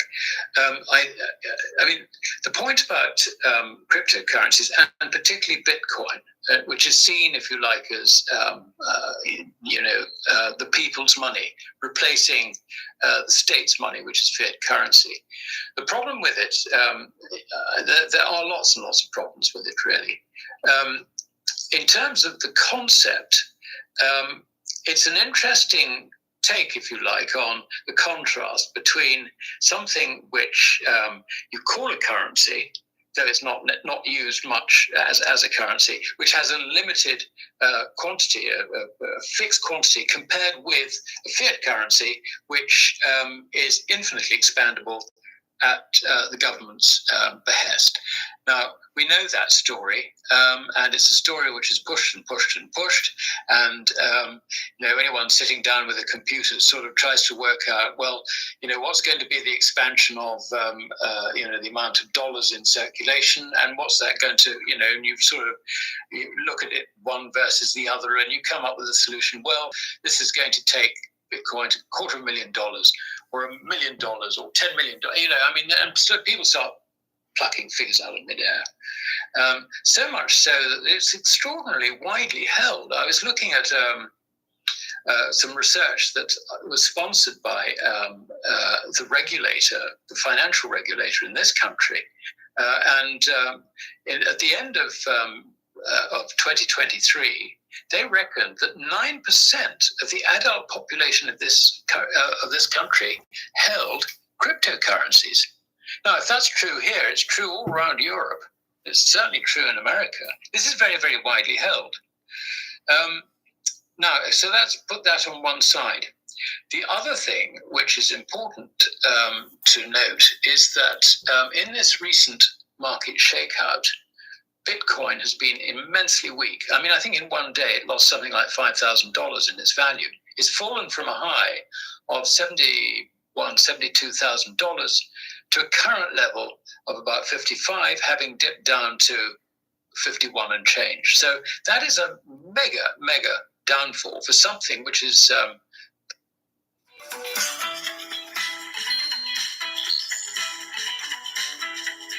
currency of the future. At the same time, gold's decline has only been 3% from the top. So, but what you want out of a currency is stability. You don't want something that's just going to roar up and up and up and up. Because apart from anything else, it's not the currency that circulates, it's the credit which is created, which relates to the currency, or to the money, if you like. Bitcoin is absolutely useless in that respect, because how can you build a factory? How can you do the business calculation to produce goods, which generally takes, you've got to set up the factory, you've got to buy the machinery, you've got to employ the people, you've got to do this, you've got to do that. Let's say, best guess, 5 to 10 years. What's the value of Bitcoin going to be, or credit based on Bitcoin going to be in 5 or 10 years' time? As a businessman, you cannot do the calculation, but you can do it with gold. You can do it also with paper currencies.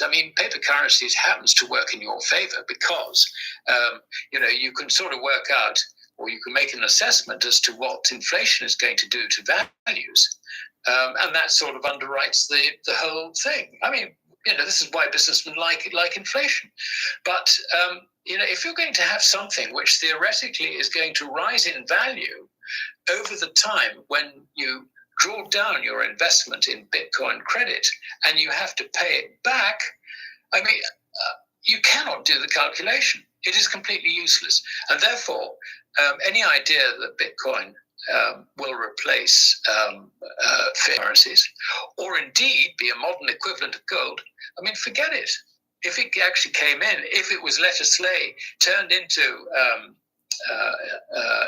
into a legal currency by governments, we'll go back to the Middle Ages, the pre-industrial revolution, because we would be completely unable to produce anything.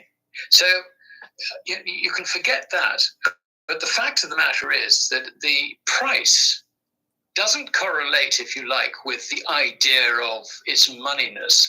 It actually correlates with the NASDAQ 100 index. So in other words, what you're seeing is the same cohort of bulls in these high-flying tech stocks are exactly the same people who've bought into Bitcoin. And that, I think, tells the whole story. It's something which is merely a speculation. It is a bubble. So one of the things, we'll get back to that in a minute. So he said, well, you can't, if you're running a business, you can't have Bitcoin. What are you going to do? And my point is, but the thing is with the dollar, the fiat, the bullshit paper, you don't really know what the value is because they don't tell you the value. They'll say, well, this versus the yen or versus the British pound, but you don't really know what this is worthless. So if you're running a business and you're thinking that the dollar has a value, you're fucked that way too. Gold's really the only thing because gold's going to go up, but Bitcoin and the dollar are going to go down. Hey, Luke. Time keeps on ticking. Still nothing happening with the gold revaluation. Well, it's not. I told you October. Where you jumping through hoops? I'll need a miracle to attain a home. I had a perfect opportunity from a bud of mine 3 years ago and didn't pull the trigger. Yeah, but that house is going to lose its value. So what do you mean? Gold's at 2470 or somewhere in that neighborhood. The whatchamacallit, the futures is over 2,500. So it's just wait for brics to revalue it. Now it's playing out. The derivatives are not getting hit. Nothing yesterday. Today's basically straight up with a little dip, nothing too major. So it's flying. It's earlier I showed the eBay coins. They're all 2,600 for ounces and 1380, 14 for halves. Quarters are about 680, 690. And the tenths are like 280, 290. So the prices are jumping, like I said, but you're not getting, I don't know what you're thinking. We'll get a revaluation for brics. That's October. We're in August. So that's what's coming. All right, back to Mark. Bubble if you've been sensible enough to take profits somewhere along the line. But for those who have been buying when the ETFs came in, let's say, which is what in the last year or so, it's for a start, they're probably on losses now and they'll lose a lot. In my view, I think it'll just go belly up. Bang, that's it. That's not good news. In today's news recap, silver price returns to the upside as recession fears allayed. Silver price snapped. All right. Shit. That's Mark McGuire. I don't like this other guy.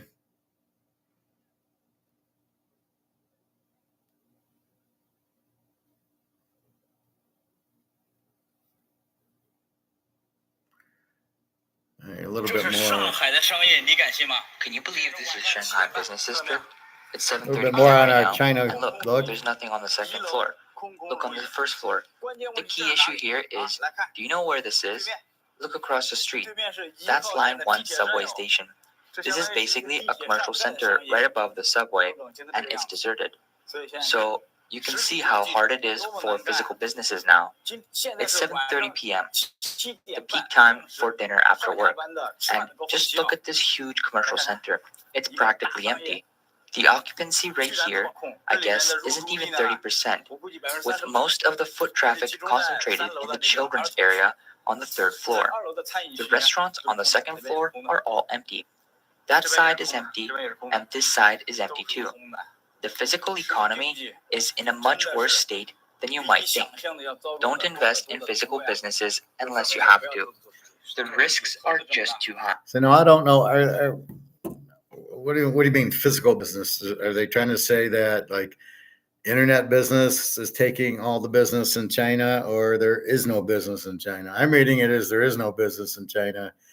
I don't know why you keep saying physical, but okay, everybody's buying off of Amazon or Chinese Amazon or whatever. I don't like that. There's one where the Chinese airport is empty. So basically, China's fucked. They're gone. I mean, the whole economy's gone, waiting for the gold.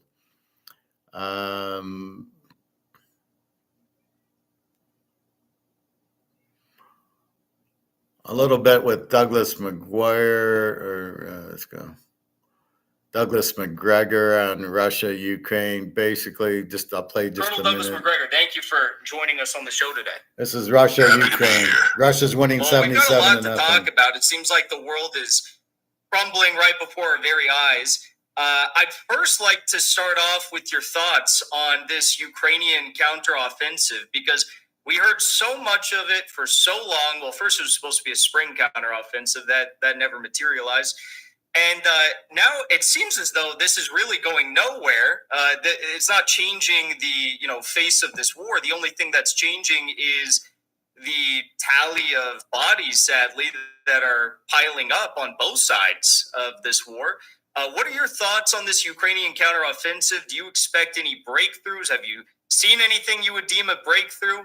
And where do you think this is headed, and for how long? Well, that's a mouthful. I think I can answer some of it very easily. I just received some overhead surveillance material from Ukraine, and the overhead surveillance photographs or pictures show 123,000 freshly dug graves. And the estimate at the bottom of the picture is that 400,000 Ukrainian soldiers have been killed thus far. Wow. So I think to sum up the counteroffensive is a fairly straightforward affair. It's gone absolutely nowhere. It's achieved nothing. And the sad part is that, and I blame this to some extent on NATO and on the military advice that they've received, particularly from the Americans and the British. Ukrainians have been trying to refight World War II, and they're operating in a fundamentally different environment. I mean, if you listen to Petraeus and the others talk, they say, oh, well, they've mastered combined arms warfare, and they've got this right and that right. The problem is that we live in a different world today, and today the world is as follows. Nothing happens anywhere in eastern Ukraine, or for that matter, even in western Ukraine, but certainly in eastern Ukraine right now where the war is being fought, that the Russians cannot instantly see, that they can't instantly track and ultimately target. The only issue for them is whether they're going to target it or not, and that depends on whether they see it as presenting a threat, and they've got an array of systems with which they can strike. It's not dependent on weather, because the weather doesn't interfere. It's simply a fact of life that the combination of highly improved, high-definition surveillance, whether it's thermal imagery or any number of other types, you can't hide anymore. That's the first thing. So you're operating in an environment where your opponent sees everything. Now, we've provided the Ukrainians with a great deal of information, but I don't think our downlinks to them are as good as what the Russians have. And that's because the Russians have learned over time to link the overhead surveillance, the space-based surveillance, the terrestrial surveillance, with all of their strike systems. So you have near instantaneous identification and decision on whether or not it's going to be targeted.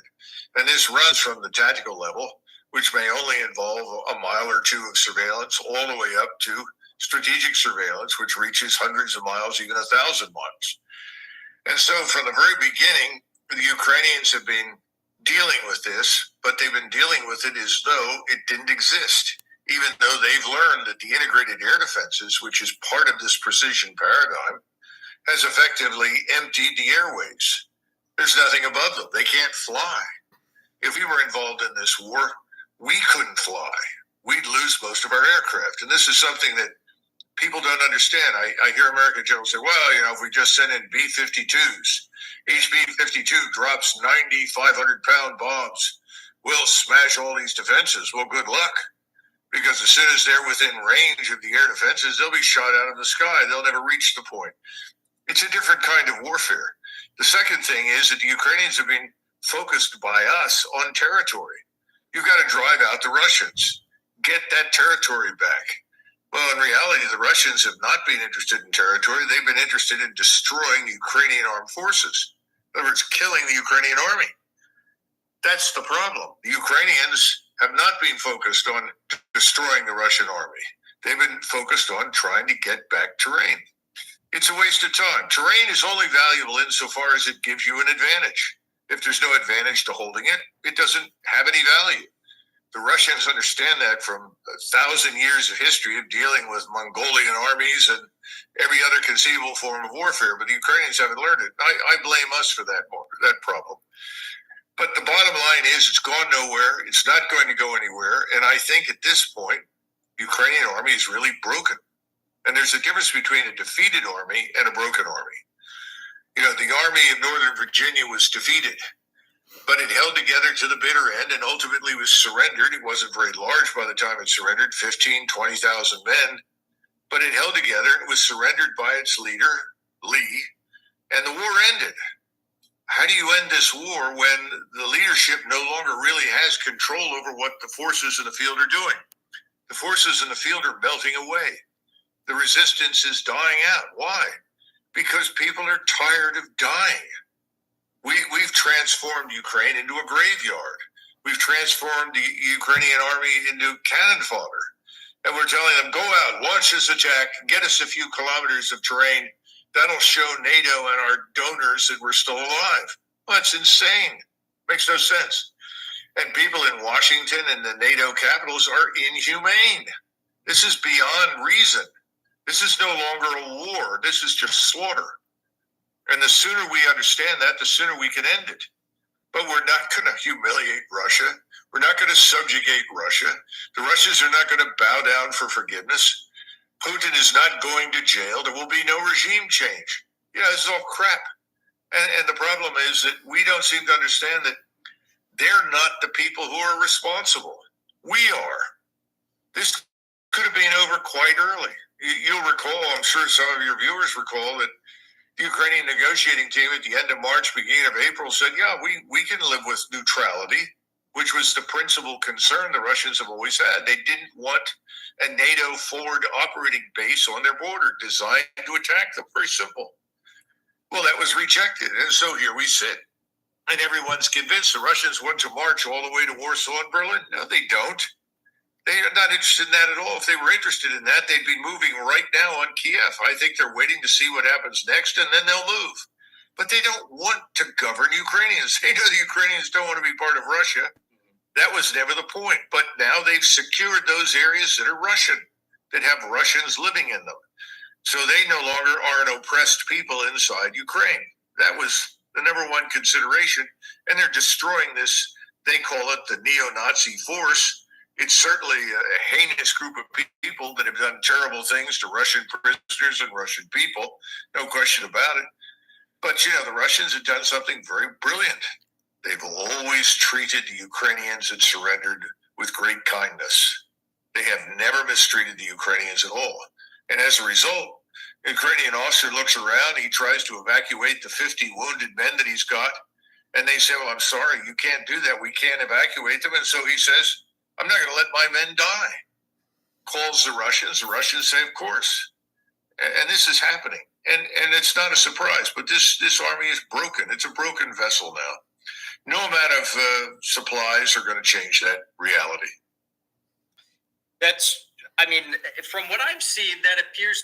So it's 72 Russia, nothing Ukraine. The war's over. The defense contractors are keeping it going so they can sell more weapons and we can have more money laundering by the Senate. And then that leads to really what's in those cities, Kharkov, Crimea, Donetsk, is simply oil and minerals, which is really what this whole thing's about. So again, it's about oil. We're spending so much money.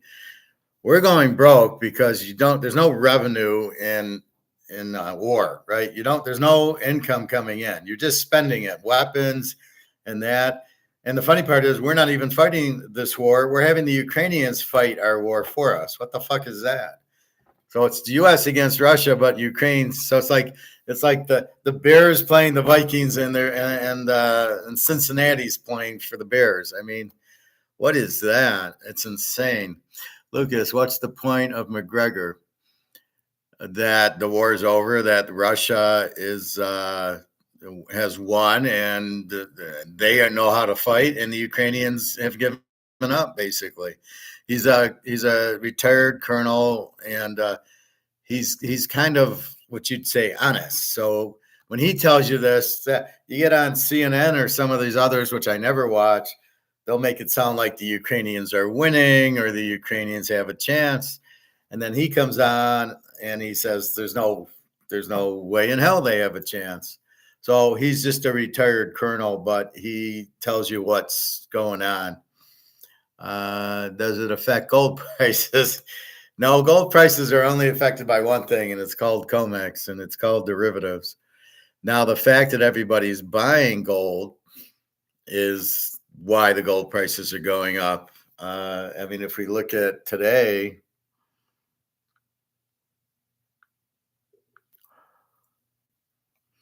so if we look at our chart today,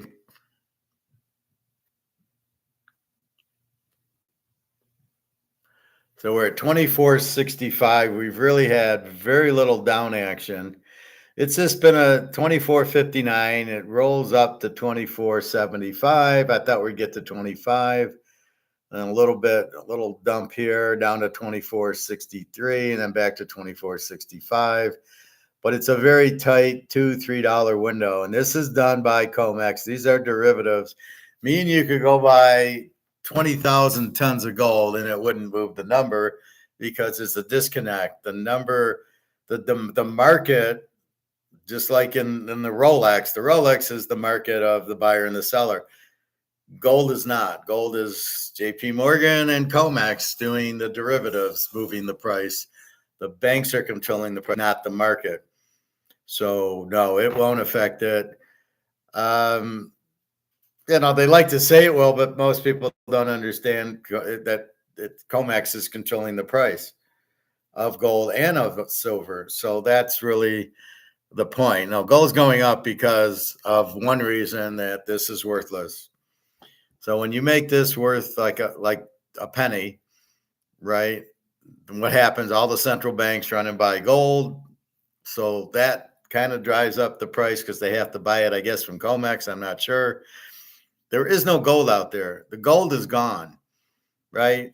And Schechtman on an earlier video, the one with Mark McGuire or with Alligator, said that people, if the billionaires start buying gold, it's all over because you can't find any. But the problem is the billionaires are too stupid. They don't understand gold. Buffett and Gates and Zuckerberg and all these idiots don't understand they need gold. They think, well, I got $1 billion, so I'm fine, or my stock price is fine. Oh, there's no way the stock market can crash. These are idiots. These are not, just because you're rich doesn't mean you're smart. So he's saying that, but they won't do it because they're too stupid. If they were going to do, if they really understood what was happening, they'd have bought the gold when we bought the gold. 1600, 1700, because we could see what's coming. We could see the snowball going down the hill and could not be stopped 3 years ago. As soon as Biden took office and starts printing trillions of dollars, and then we lose the petrodollar. So no, really the gold is strictly the derivative, not this war really won't have any. If all the central banks were buying gold because of the war, I could say yes, but they're not. They're buying it because this is being inflated.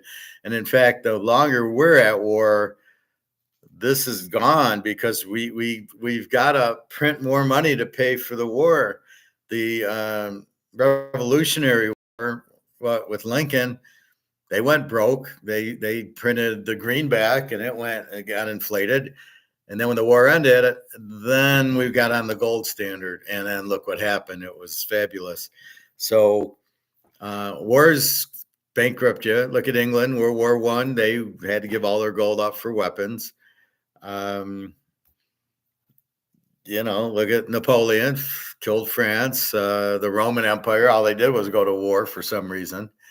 You got it all, but you go to war, and then you inflate all your gold and silver, and then say goodbye to the Roman Empire. We've been doing it. Say goodbye to us. We're done. It's toast.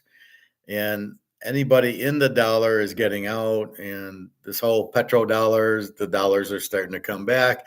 I went to the grocery store the other day. Tuna fish had jumped from like $1.99 to $2.25, and that big 9-ouncer I buy Bumblebee, and it was like went from $4.40 to $4.90. So I'm getting hit on my tuna fish, like Jesus.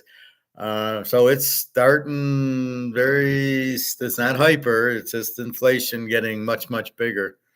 But again, it's the dollar going down. Totally, I like him. Yeah, but see, he's the only honest, like me. I'm the only honest guy that's telling you what to do. When you listen to these other guys, either they don't understand it or they're just trying to be like Peter Schiff's trying to sell you gold. So he's going to make it sound so you buy the gold from him. I'm not selling anything.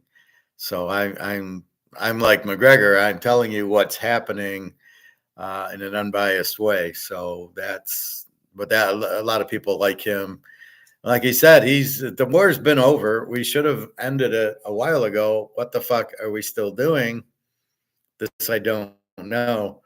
But again, it's the defense contractors because we don't have any leadership here. When the leadership's crooked, Obama and Hillary Clinton are leading, and George Soros, you're in big trouble here. This is the problem that we face.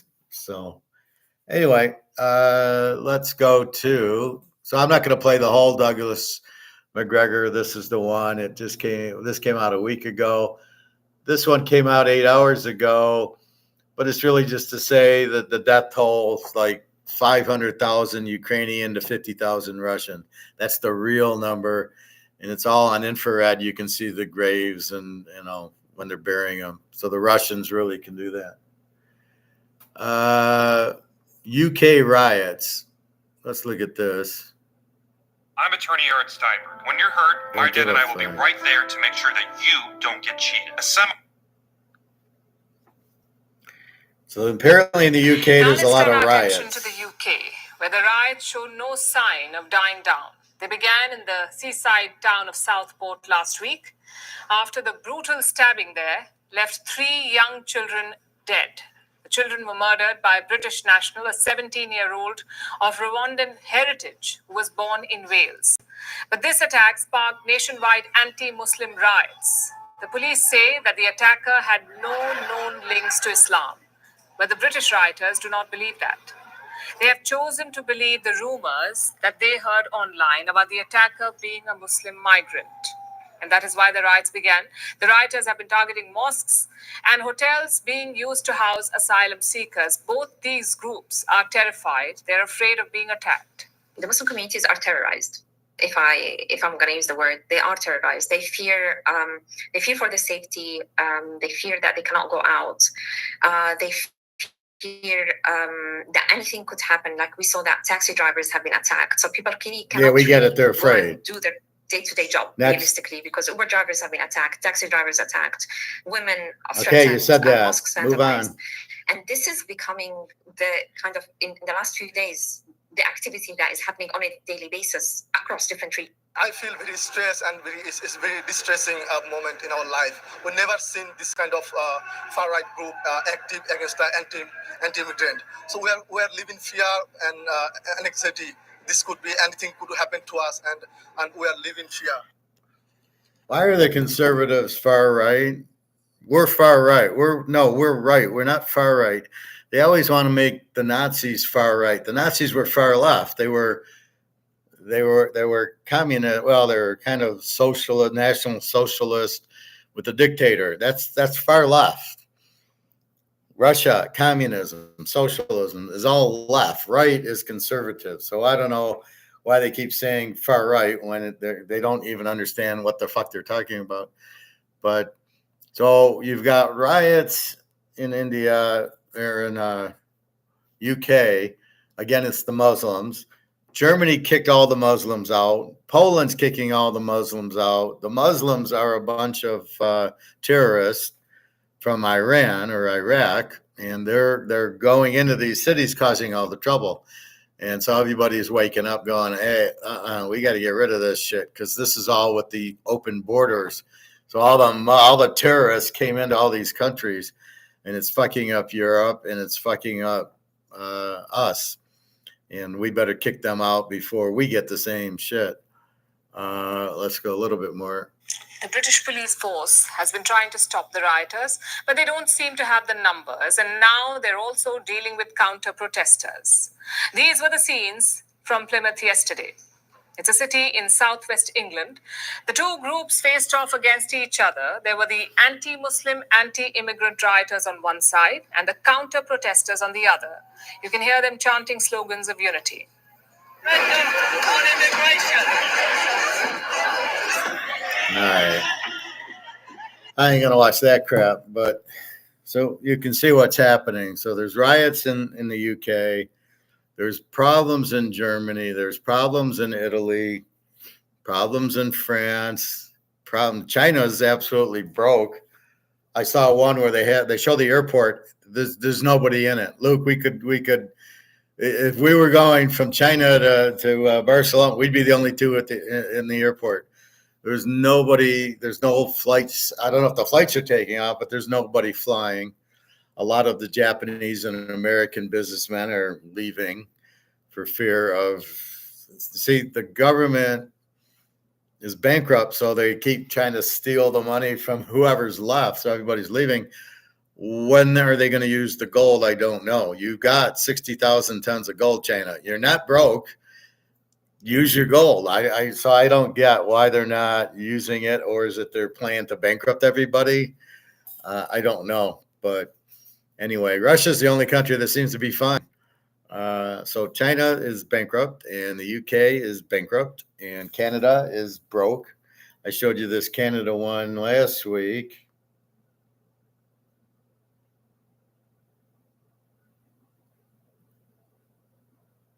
Somewhere. This guy, Canada is slowly dying. Here are 8 reasons, which I didn't watch because the guy was too boring. But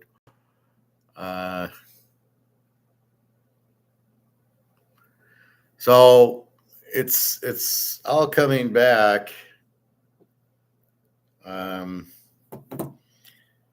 You can't ignore it, right? This is the beginning of it. Everything's collapsing because you're taking the buyers out of the system, right? Everybody's broke. Who's going to buy your goods and services? So you don't sell. So, our dollar's gone and we don't have any gold. We're really fucked. China's got gold. Russia's got gold. India's got gold. Their money's gone. Japan, I don't know how much gold they have. Their dollars are gone. The yen, unless you want a $10,000 yen, I'm sure that buys you a pack of cigarettes. Saudi Arabia, I don't know. They got a lot of gold. They got a lot of oil money in South Africa. A lot of the African nations are bringing back their gold. It's in America or whatever, and they're all doing it. So let me show you this one I watched earlier on.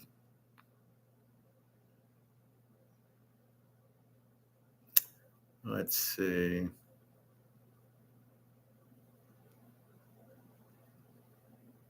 Where the hell is it? No, let me see. This is on this African leader kicking out the French in the U.S.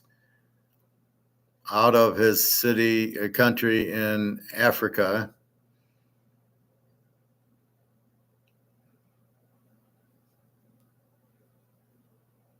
Where is it? I know I saw it. Here it is.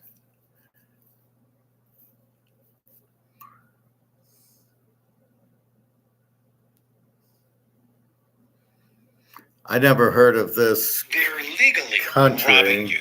And it's happening every time you pay for car insurance. Here's the Ouagadougou was completed on 19 February 2023. In full this one move by Captain Ibrahim Traoré is about to change everything for Burkina Faso. At the same time, it will come as a big blow to France and French financial institutions in Burkina Faso that are sucking the country dry It's a by country facilitating in Africa. money laundering schemes Never for heard French of it. companies exploiting the country's resources. Ibrahim Traoré has launched Burkina Faso's first state-owned bank. Captain Ibrahim Traoré said the bank was a symbol of Burkina Faso's economic and financial sovereignty. The new Treasury Deposit Bank could be a first step in dropping the neo-colonialist CFA currency that is keeping the country in bondage. Before we continue, make sure you're subscribed to the new Tourist channel. Also, like this video and share it with your friends and family. Unlike most African leaders, Traoré continues to prove that he delivers on his promises. Known as Burkindlam, the Treasury Deposit Bank was opened in Ouagadougou, the capital of the West African country, according to a statement by Traoré on X. With integrity as its compass, this bank is a tool and a symbol of Burkina Faso's economic and financial sovereignty, said Traoré. The bank is unprecedented in a country that has been plagued by terror threats since 2015, leading to the collapse of the economic and social political sectors.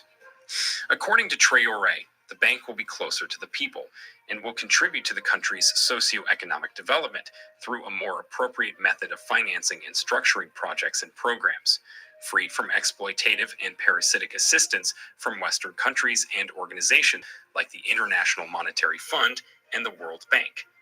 The IMF and the World Bank are notorious for giving out loans to African countries at outrageously high and exorbitant interest rates, coupled with other harsh conditions.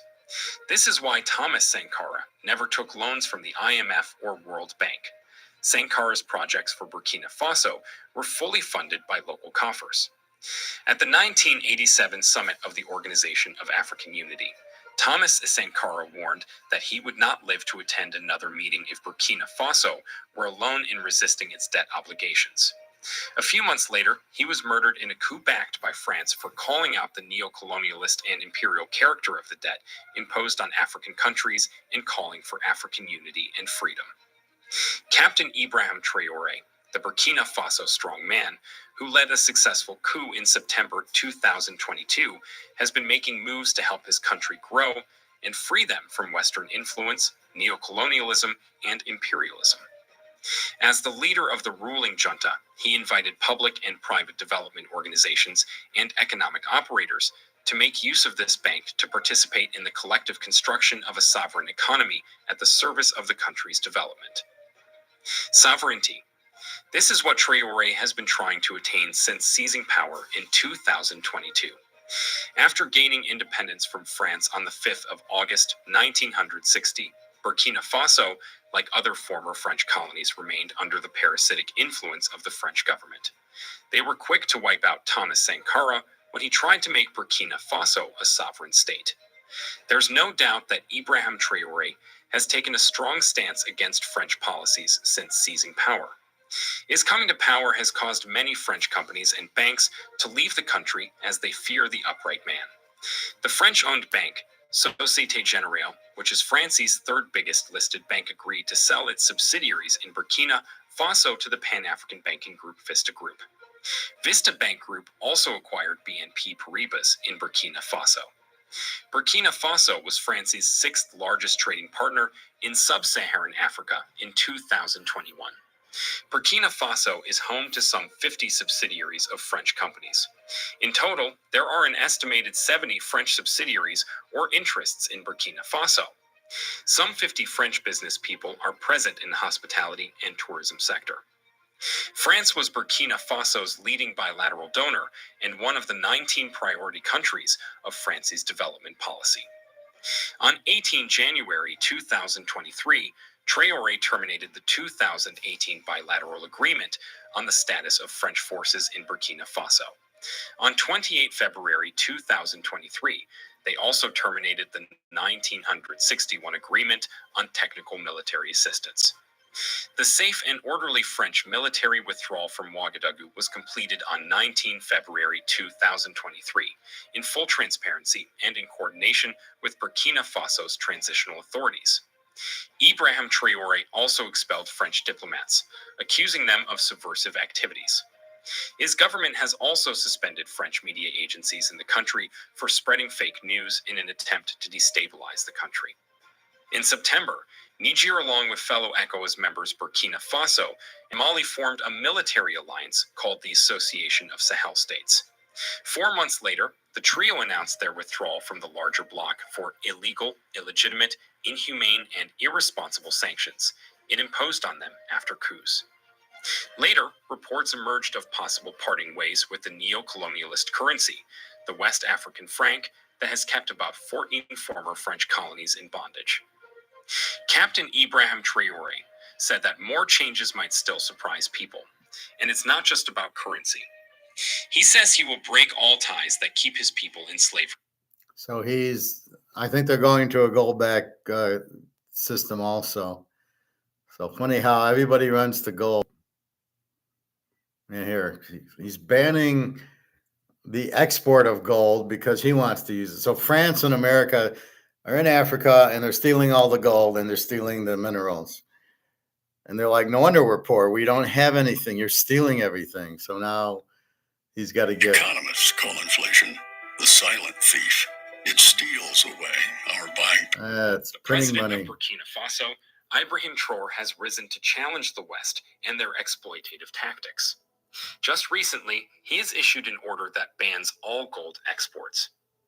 Instead, Burkina Faso will own this gold and will use it to back up its currency. There you go. In this way, Burkina Faso's currency will become the only one in the world that will be pegged by gold and therefore will become most valuable. No, the But brics. how has Ibrahim Traoré banned gold exports and how the West is responding after its gold markets got shaken? Let's know about that in this video. What's happening in Burkina Faso is beyond even the imagination of those who want to see Africa always dependent. As of the latest news, Burkina Faso is making a major effort toward economic independence with the creation of its own Treasury Deposits Bank under the leadership of Captain Ibrahim Traoré. According to the government's official announcement, President Traoré officially inaugurated the Treasury Deposit Bank, BDT, on Friday, August 2, 2024, at its headquarters within the public treasury in Koulouba. This launch is more than just the opening of a bank. It's a bold step toward reclaiming the nation's financial sovereignty. The BDT is designed to provide accessible banking services to all citizens, with a network extending through regional, provincial, and departmental treasuries to ensure everyone, regardless of location, can access these services. As a public financial institution, the Treasury Deposit Bank will cater to a wide range of clients, including public institutions, state companies, local authorities, international organizations, private businesses, NGOs, and individuals. Its primary mission is to manage the banking functions of the public treasury, offering services like account management, resource collection, and transaction processing. Additionally, the BDT will introduce digital payment methods and develop innovative banking services to meet the evolving needs of its customers. The establishment of the Treasury Deposit Bank is a crucial step for Burkina Faso in its journey toward full monetary sovereignty. For years, Francophone countries like Burkina Faso have been denied true central banks, relying instead on institutions like the Central Bank of West African States, often seen as mere extensions of the Bank of France. This arrangement has allowed European countries, which lack their own gold mines, to accumulate large gold reserves that are, in reality, plundered from African nations. President Ibrahim. All right, so we got the gist of that one. Well, wait a minute. I thought Zimbabwe had a gold-backed currency, and here come the BRICS with their gold-backed currency. So we can see if they're coming out with a gold-backed currency, BRICS is not going to be far behind, which is going to shoot gold really high. But yeah, I don't. Why aren't they mentioning Zimbabwe? This is 9 days ago. So I looked at Zimbabwe's. They came out at 13-1 on the U.S. dollar, are now down to 9-1. So $1 buys you 9 gold zigs instead of 13, and the old Zimbabwe dollar was 30,000. So a dollar would buy you 30,000 of those. 13 gold back, now 9 gold back. I don't know how the dollar's stronger. I'd be taking the dollar and buying these gold back currencies if they're worth more, because we all know at the end the gold wins. So this would be interesting. So this guy didn't get killed like they did Gaddafi and Saddam Hussein, so that's a good sign. And then here comes BRICS. They're not fucking with Russia and China. I guarantee you that. So what's going on in China that they're all going broke? The economy's collapsed because of Evergrande. And you're going to see it here. You're going to see the housing market get crushed and the stock market get crushed because of it. So you don't think, you go, well, that's China. You know, we're not China. Who do you think has a lot of money in the U.S.? China, Russia, and probably India and Saudi Arabia. You think has a few dollars in it. So that's coming back to haunt us. So don't worry, Luke. You'll be buying that house real cheap soon. You might need silver to buy it. Let's see. There was a thing. Let's see.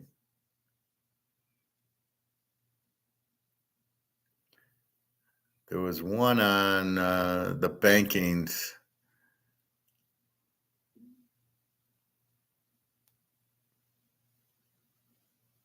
If I can find it.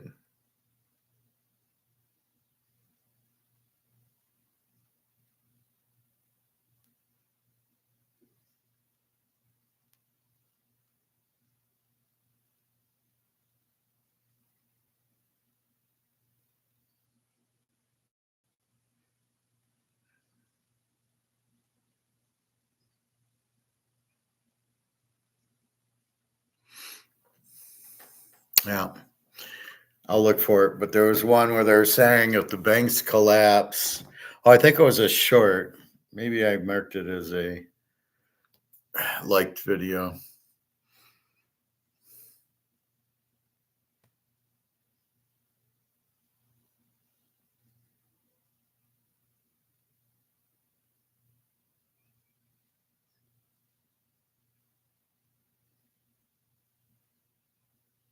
Yeah.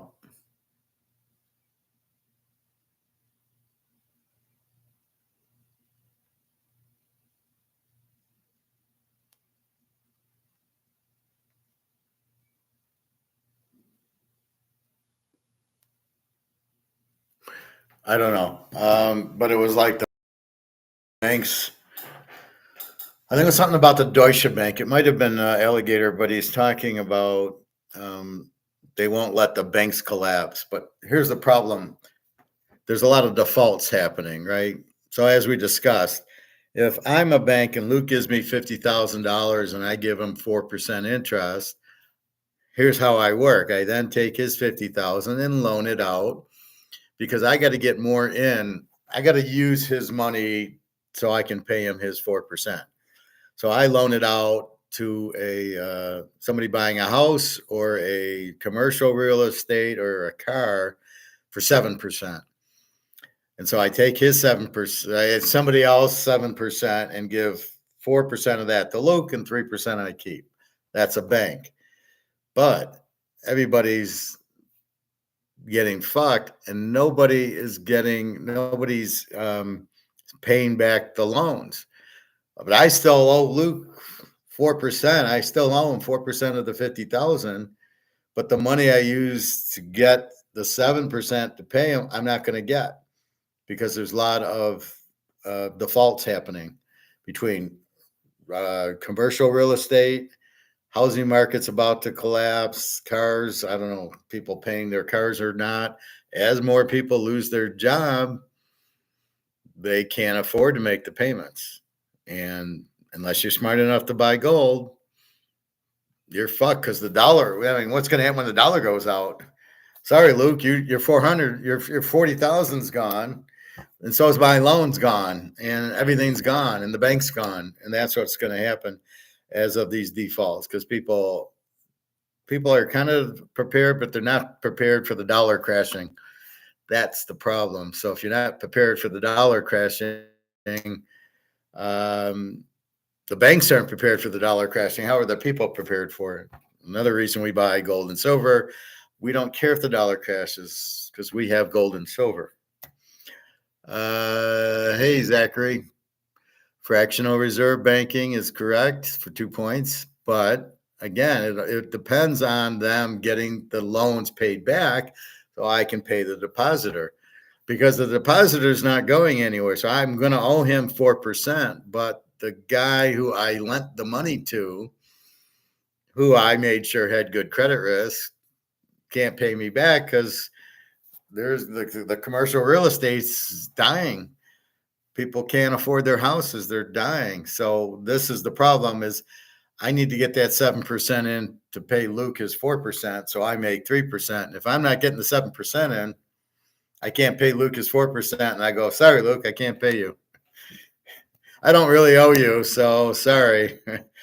I mean, that's what they're going to do. They're just not going to recognize, sorry, we don't have interest for you. We'll pay it next month. Well, the deposits are their liability. So if you put 50 grand in the bank or 100 grand in the bank, not only do you have the interest that they owe you, you're lucky you won't be able to get your money out. Your money will never come out because they won't give it to you. And I showed you that in China. So China's sitting there going, yeah, I know you got 500,000 won in our bank, but you can only withdraw $5,000 a day or a week or something.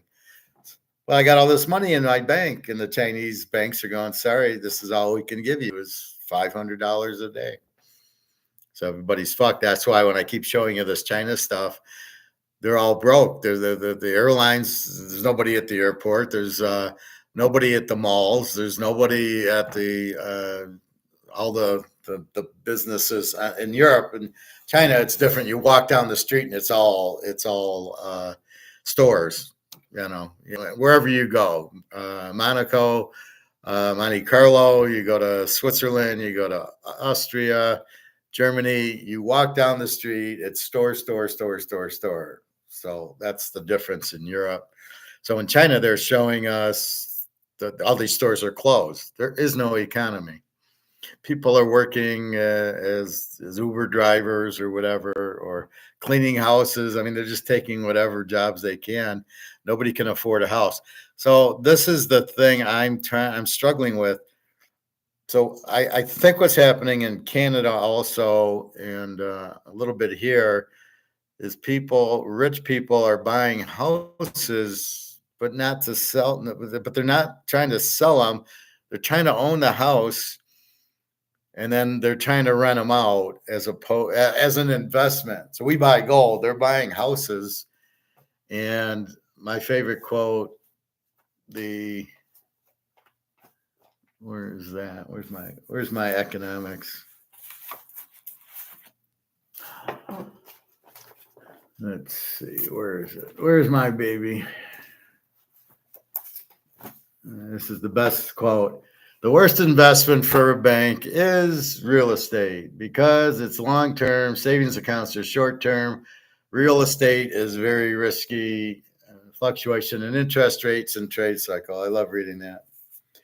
That is the problem with they're buying houses as if they're buying gold. So in other words, their investment is they know the banks are struggling. So you got $1 million instead of buying gold like you should, they go buy real estate. And then they're buying the real estate to rent it out. And they're not buying it to sell it. So nobody can afford to buy the house. And then nobody can really, and then the rents are so high because the guy wants to get his money out of it. Not really too smart. So I think he thinks the house is going up, like our friend from Ottawa who sold his house for 500 grand and bought a new one for 700 grand. And I yelled at him going, you had 400 grand and you could have bought gold and you didn't buy gold with the 400 grand. You bought a fucking house. Okay. So when he goes bankrupt, well, I don't know what. Well, I warned you, but always buy gold over a house. Gold is very liquid. A house you got to sell it. And if people can't afford it, then it's worthless to you. As I say, if I have Canadian Club and I try to sell it and nobody will make me a bid, this is worthless. There's got to be a buyer for it to have a value, and we know there's, where are you going to get the buyers from? They got to get credit. They got to be working to make a mortgage payment and everything.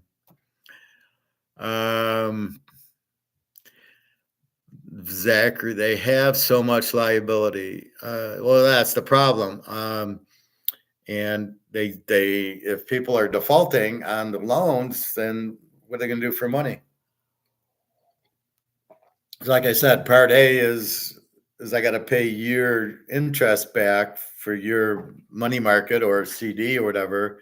But to do it, I've loaned your money out and I'm waiting to get the money back in on the interest on the car payment, house payment, or the commercial banks or the commercial real estate. So if I don't get my 7%, I can't give you your 4%. And then I just take your money because I don't have money. So this is what's about to happen.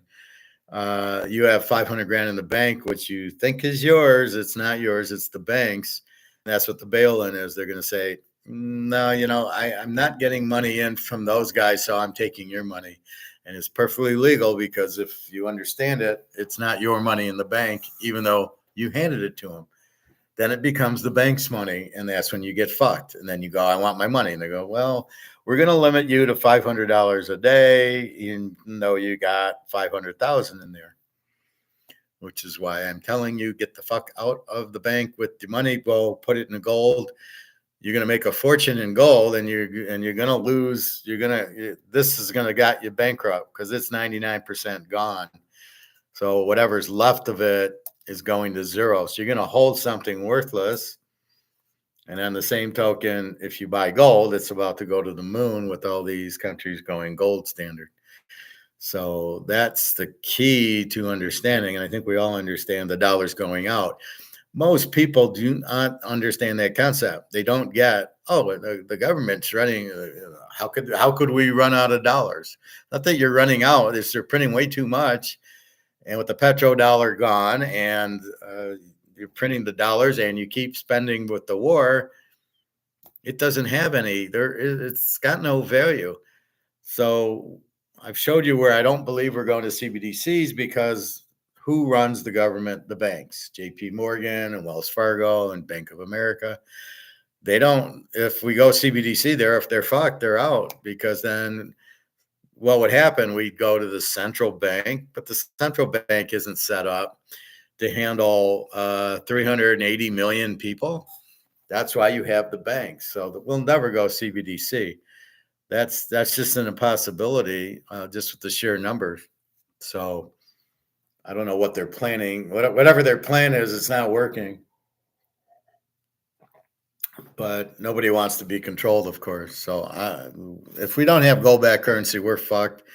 I would suggest find a country with a gold-backed currency. Maybe we'll all go to this West African country and live in the gold standard. At least our money will be worth something. But that's the problem right there. So the banks will collapse because. So if you're commercial, you own commercial property. What do?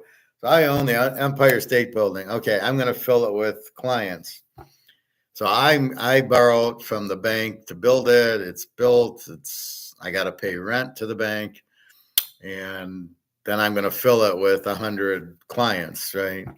We'll fill the Empire State Building, but when I don't have any clients, I can't afford to pay the rent, right, every month. So I'm like subleasing it. So I bought the building or I built it, got a loan out from the bank, and then all the customers can't afford it. So then they default, and then I have to default as the commercial bank because or real estate, the Empire State Building, I got to collapse because nobody's paying me my rent.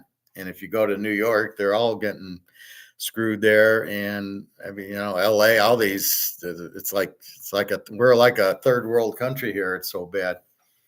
And then you just That's how the banks get fucked. When people can't pay them back, you took out a loan and you're not paying me back, I'm fucked because that's my revenue. And that's the only way they can. How else can they get the bank gets revenue? Oh, well, they could buy bonds or stocks. So that's kind of what some of them, that's what that first bank that went out, what was it, SLV or whatever? They took T-bills instead of loaning the money out to, instead of making loans with houses or businesses. They said, we'll take Luke's 40,000 and we're going to buy treasuries with it, which were at 0%, which went to 5%, which means they're fucked because they renew. And now you owe a lot more for the bond at 5% than you do for 0. The value drops as the interest rates go up. They're correlated, which leads to them going out. So most banks do loans. Some, if they don't want to do a loan, can do the treasuries. Again, if it's my bank, I'm buying gold with it, but I'm not. I got to get enough income in and then sell the gold for a profit to pay off the loan, the interest that I owe Luke. I owe him 4%. I got to find a way to pay him 4%, but I got to get 7%. Otherwise, I can't be in business. So I get 7, give him 4, I keep 3. I'm in business. But when you can't get the revenue part of it, I still owe Luke his part. And so what I do is say, sorry, Luke, you don't have any money. And then I don't have to pay him his 4% interest, which is, be careful of that. More bailouts. Stellar will go to 0 before banks ever go completely bankrupt. I don't know the timing of it, but the dollar is at 0. We know it. They don't. It's like what I say with the Titanic. The boat was sunk before the boat was sunk. So as it hits the iceberg, the boat's sunk right there. But then the water's coming in, and then you're on it, and then the boat's slowly sinking. Well, the boat sunk before it actually goes kapoof to the bottom of the Atlantic. And that's what I'm saying here. The dollar is gone, but it's still worth like 1%. So 99% of the dollar is gone. So this is worth a penny. I'm saying it's really sunk. It's already at 0, even though theoretically it isn't. But, go to the grocery store. Oops, my tuna went up 30 cents. Oh, $5 for a box of cereal. Everything's just, but the fruit and the veggies they go on. Avocados go on sale for $9.99. Even they got raised. Normally they were $1.99 and they were on sale 7 for $7. So I bought 7 of them last week. And now I go yesterday and it was $2.29 for my $1.99 avocados. So they're sneaking in everything, 30 cents here, 50 cents there. Gas went up a little bit, but I can find the cheap gas stations. So yeah, that's the thing. But the dollar is getting crushed. But see, there's no scorekeeper of the dollar. Gold, gold's 24, I think 24.65 right now. What's the dollar? You don't really know. They're not giving you a dollar value like they are in gold. Gold went down $10.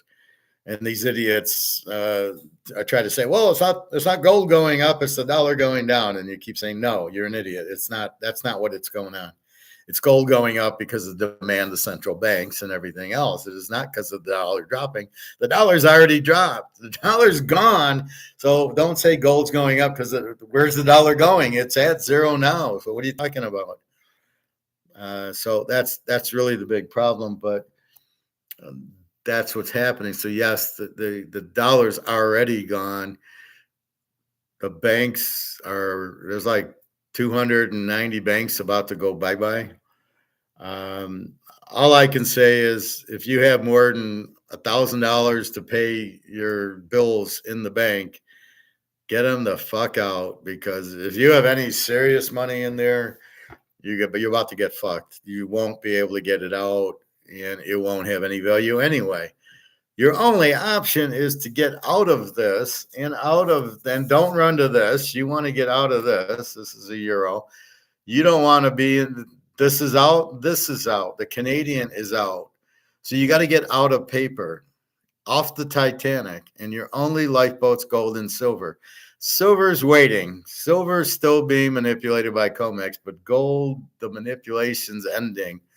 The big put options are going away because they don't have the gold to cover it.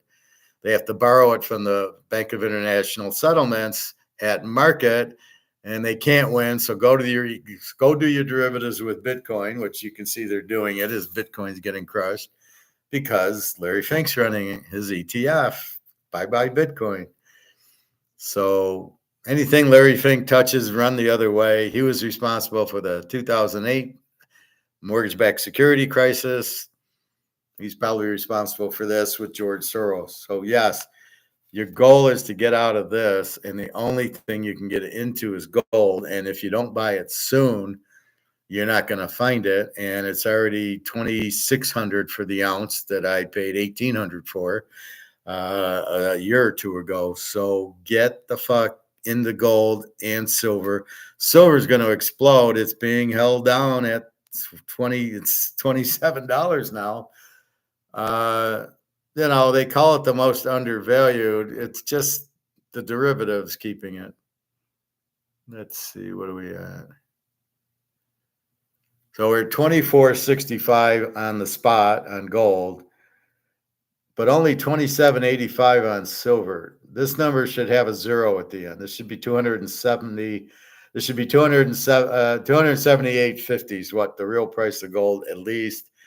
In my mind, it's $1,000 an ounce, and you can get it for $27.85. Thank you. This is a $20,000 ounce, and we can get it for $24.65. Thank you. That's how you must understand it. I mean, it's perfect. I get out of this, which is going to zero. This is the $400,000 Mercedes that was $100,000. It's now worth $3,000 because it's a Mercedes, because it's depreciated. This is gone. You must get out of this. I don't want you to own any of it. Buy a Rolex, buy the mantle cards, and buy gold and silver. You'll be okay. The housing's going to crash. The stocks are about to crash. The bonds are already. Why would you take out a bond? You think, well, wait, I'll stand in line behind the other $36 trillion of people. I'm sure I'll get paid off. Fuck, you got to be kidding me. So just buy your gold and silver because it's the only option. Can you get a Rolex that quick? We do have some that are 20,000 that'll, I'm sure, go up. And then your mantle cards. This is my favorite Bitcoin thing. Bitcoin's 55,000. That mantle card I've been showing you is 70,000. Still 70,000. He didn't go down. He'll never go down because he's Mickey Mantle. And nobody thinks to get into baseball cards. It's 100 times better than Bitcoin because I actually have the card in my hand. I got it. Bitcoin, I don't have anything. If they pull the plug, which I hear they might do, on the internet, or the Russians, or somebody, the Chinese hackers, how are you going to get your Bitcoin? Gold I got in my hand, the mantle cards I got in my hand, Rolex, if you got in your hand. All right, let's go. Where is more bailouts? Dollar will go to zero. Well, it's already there. People will lose faith in the dollar. That's when it crashes, is people will realize. But see, people aren't educated, so they don't understand that. This is the hard part of teaching this, is to get you to understand. If nobody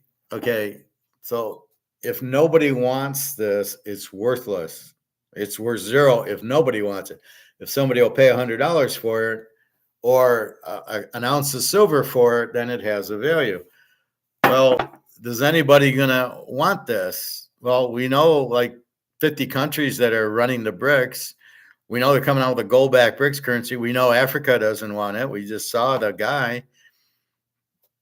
Canada's broke. The UK's broke. They're having riots. Canada's having riots. Germany's having riots. Who wants this? Nobody wants this. All these countries are dumping this for gold. All the central banks, and believe me, I've been to Germany, and they all know about gold. They all remember what happened in 1923, and they all have gold. Everybody there. Switzerland, I'm sure, has gold. All these, Italy, I mean, all these countries are not, the people aren't stupid. So not only the central banks have gold, because you can't stay in the currency. So the only way to win the game is gold and silver, and you have to get out of the paper crap. Lucas, when faith is lost, they will run to gold and silver. Well, we're it's not that I have no faith in the dollar, but I know gold and silver are the saviors of Rome, and not, and I know this. It's not that I don't have faith in it. I know if you print it, it goes to zero. So it's not that I ever had faith in it. When Biden came in and started printing trillions and trillions of dollars and the debt's up, this isn't a faith issue. This is, I know you're going to zero. I know you're, it's not that I didn't lose faith in the euro. I know you're going to zero because I understand the concept. If you print, it goes to zero because you can't print it and print it and print it. That's why it goes to zero. That's what the inflation is, which everybody wants to think it's prices. And I just, it's just, I beat my head in the wall going, inflation is not prices, it's printing the money. That's what makes it lose its value. Prices are, if you can raise prices because the dollar lost value, you do it. But you can't always raise the price. And that's why I bring up the barbecue guy. He can't make his ribs $45. So therefore, well, it doesn't look like there's inflation because the barbecue guy kept his ribs at $30 because I had a talk with him and said, if you raise it to 45, you'll close because ain't nobody going to pay you $45 for a slab of ribs. They're good, but $45. So you better keep it around that 28, 29 level because that's what the market will bear. And going into the Toyota dealer to get my oil changed, I give them football picks for free oil changes. I have a talk with the manager, the sales manager, and he likes talking to me. I educate him and he goes, well, I can't sell any Camrys. What are you selling for? 35. Well, I just bought mine for 24. The market's here. You're trying to sell it here and you wonder why you don't have any customers because the market's here. You have to sell it at this point. You can't sell it at that point. It's impossible. There is nobody there to sell it to. That's why these electric cars, Tesla's got about 100,000, and I don't even think there's a market for electric cars. So he keeps reducing the price, but there's nobody here to sell it to because nobody wants it. So you're making a product nobody wants. Luke, it's interesting your take on the revaluation where everything is repriced versus gold. It'll be like prices from the 1960s and gold. What'd you say, $20? And gold 20K and silver 1K. Well, so here's the medium of exchange, right? Say's law. You get paid in this, whatever, you get 100 grand of these, and then you take this and you buy your house and you pay your rent, you go on your vacation, you buy your food, your utilities with this piece of paper. And as they're not supposed to fuck with it and it's not supposed to go to zero, but you have such idiots in charge that think, oh, I can just keep printing and printing and printing and run up this huge debt and it doesn't matter. And so you need a new medium of exchange so we can go to work and get paid and pay our bills with it. And that's what'll happen. And then you got to reprice everything. Look what Zimbabwe did. I'm sure they repriced. Well, look at their dollar. The $1 US dollar was 30,000 Zimbabwe regular dollars. They come out with the gold back currency. $1 US dollar buys 13. You get 13 Zimbabwe gold back currency, 30,000 to 13. So think of that concept. So tuna fish is $5 in this, but in silver it'll be a tenth of an ounce. It'll be a Liberty dime. Will buy you a can of tuna.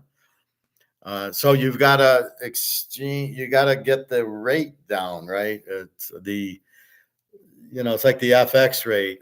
Jenna will say, "Oh, I got to take a train to Ukraine," and she's got to, well, it's this much.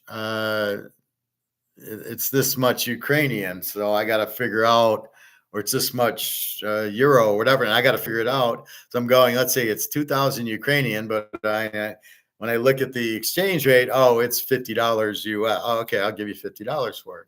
And that's really what you have to do. So you're basically going to exchange all the prices into some equation, and then just you go to the grocery store now, and Cheerios will be a mercury dime, or Coca-Cola won't even be a mercury dime, which is how the Romans did it, right? They didn't have dollars. They had gold coins and silver coins, and probably dimes, quarters, halves, and dollars, silver and gold. And so you'd go to the Appian Way, like we do in Vegas, and you'd go and you'd get your food, and you paid in gold and silver. So everything gets marked in gold and silver, mostly silver. So that's all that's going to happen. You don't need to get this bullshit silver. There's not going to be barter, because the prices aren't going to be in dollars, because there's not going to be a dollar to price it. So you can't make tuna $5. Oh, I need a $5 worth of silver. No. The prices will go to silver.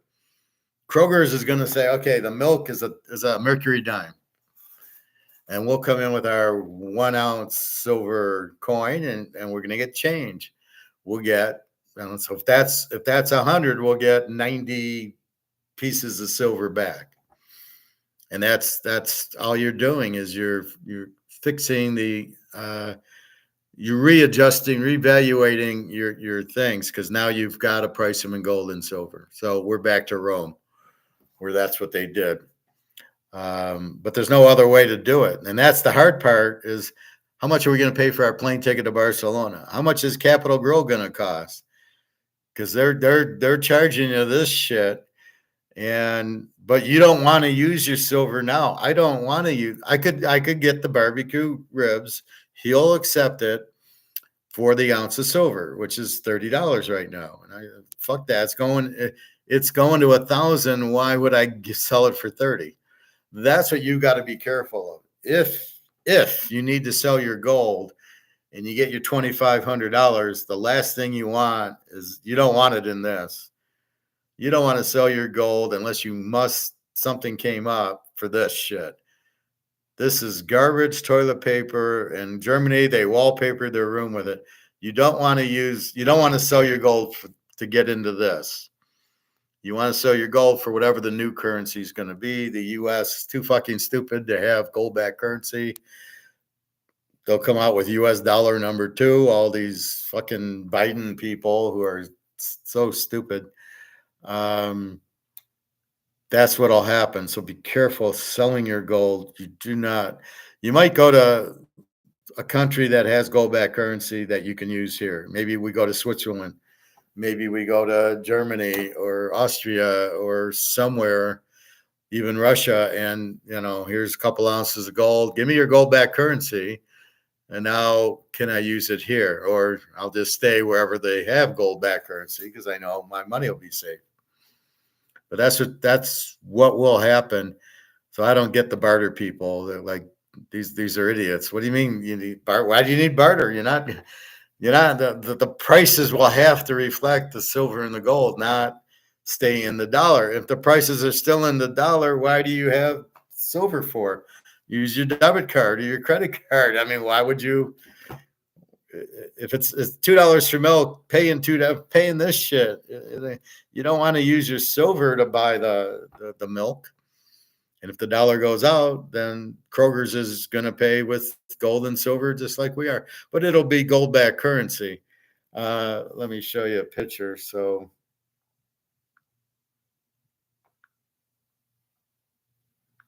our friends in Zimbabwe,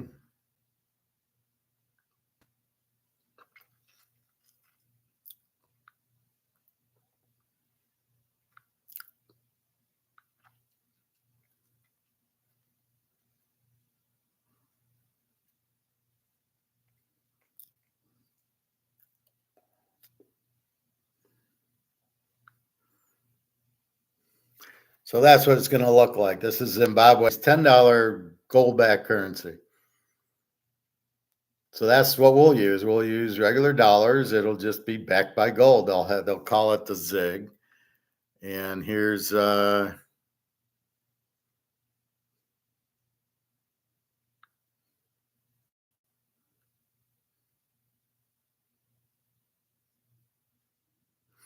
And here's what Japan's look like. So you can sell Japan's on their way out, a $10,000 bill, a 5,000, and a 1,000. This is the Japanese currency. Oh, there doesn't look like there's any massive inflation there that you have a 10,000. Do we have a $10,000 bill? And as soon as you see the $10,000 bill here, run. Don't walk to the exits because it's all over when they start with once you see this. Zimbabwe had like home is more than simply a house. Shut the fuck A up. home represents financial security. God, that bitch.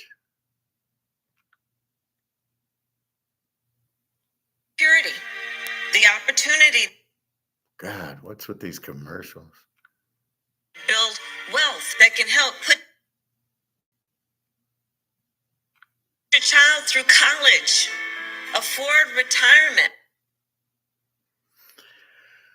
Oh my God. Okay, anyway, so you're going to see that.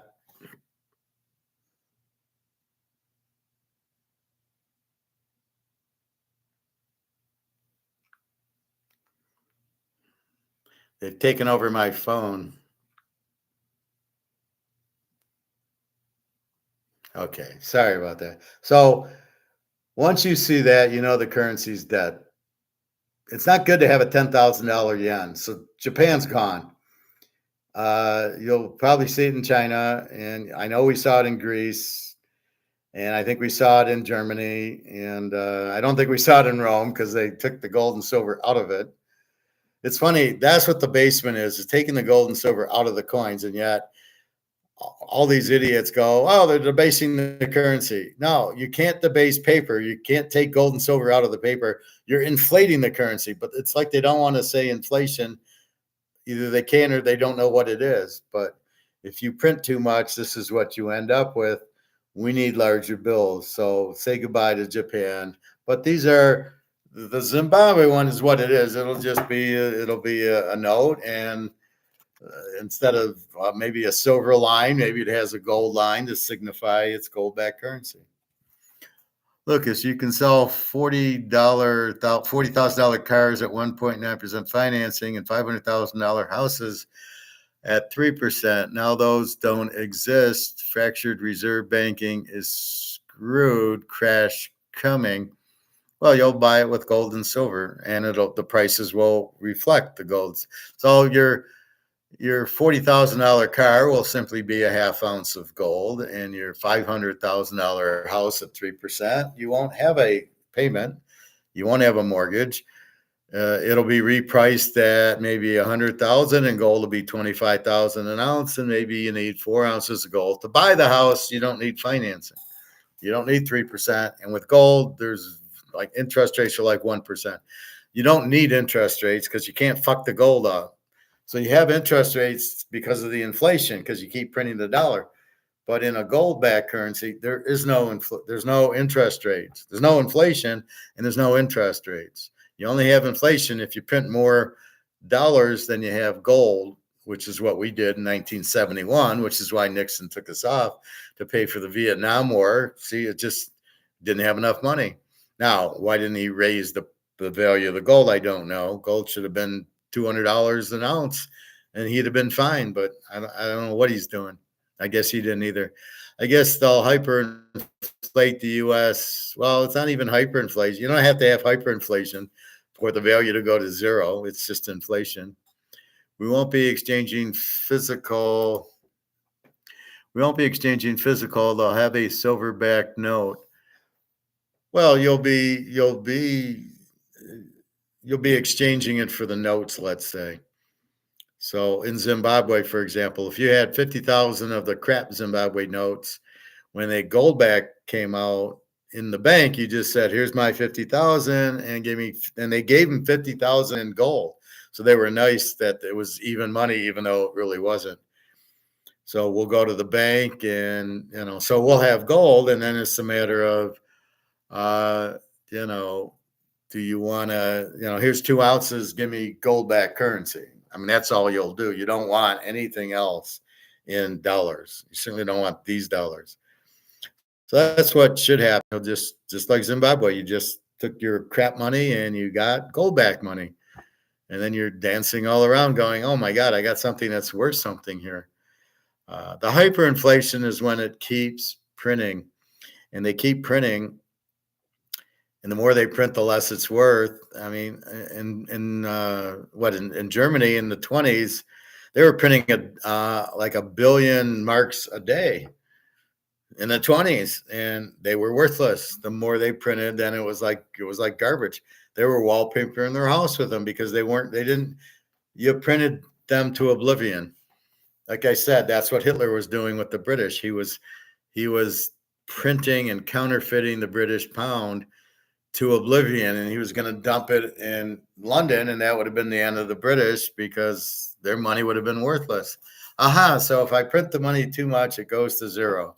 Fucking Hitler got that, but America in 2024 doesn't get it. It's like, oh my God, how stupid are these people? But on the other hand, I happen to get lucky to get my master's in Austrian economics.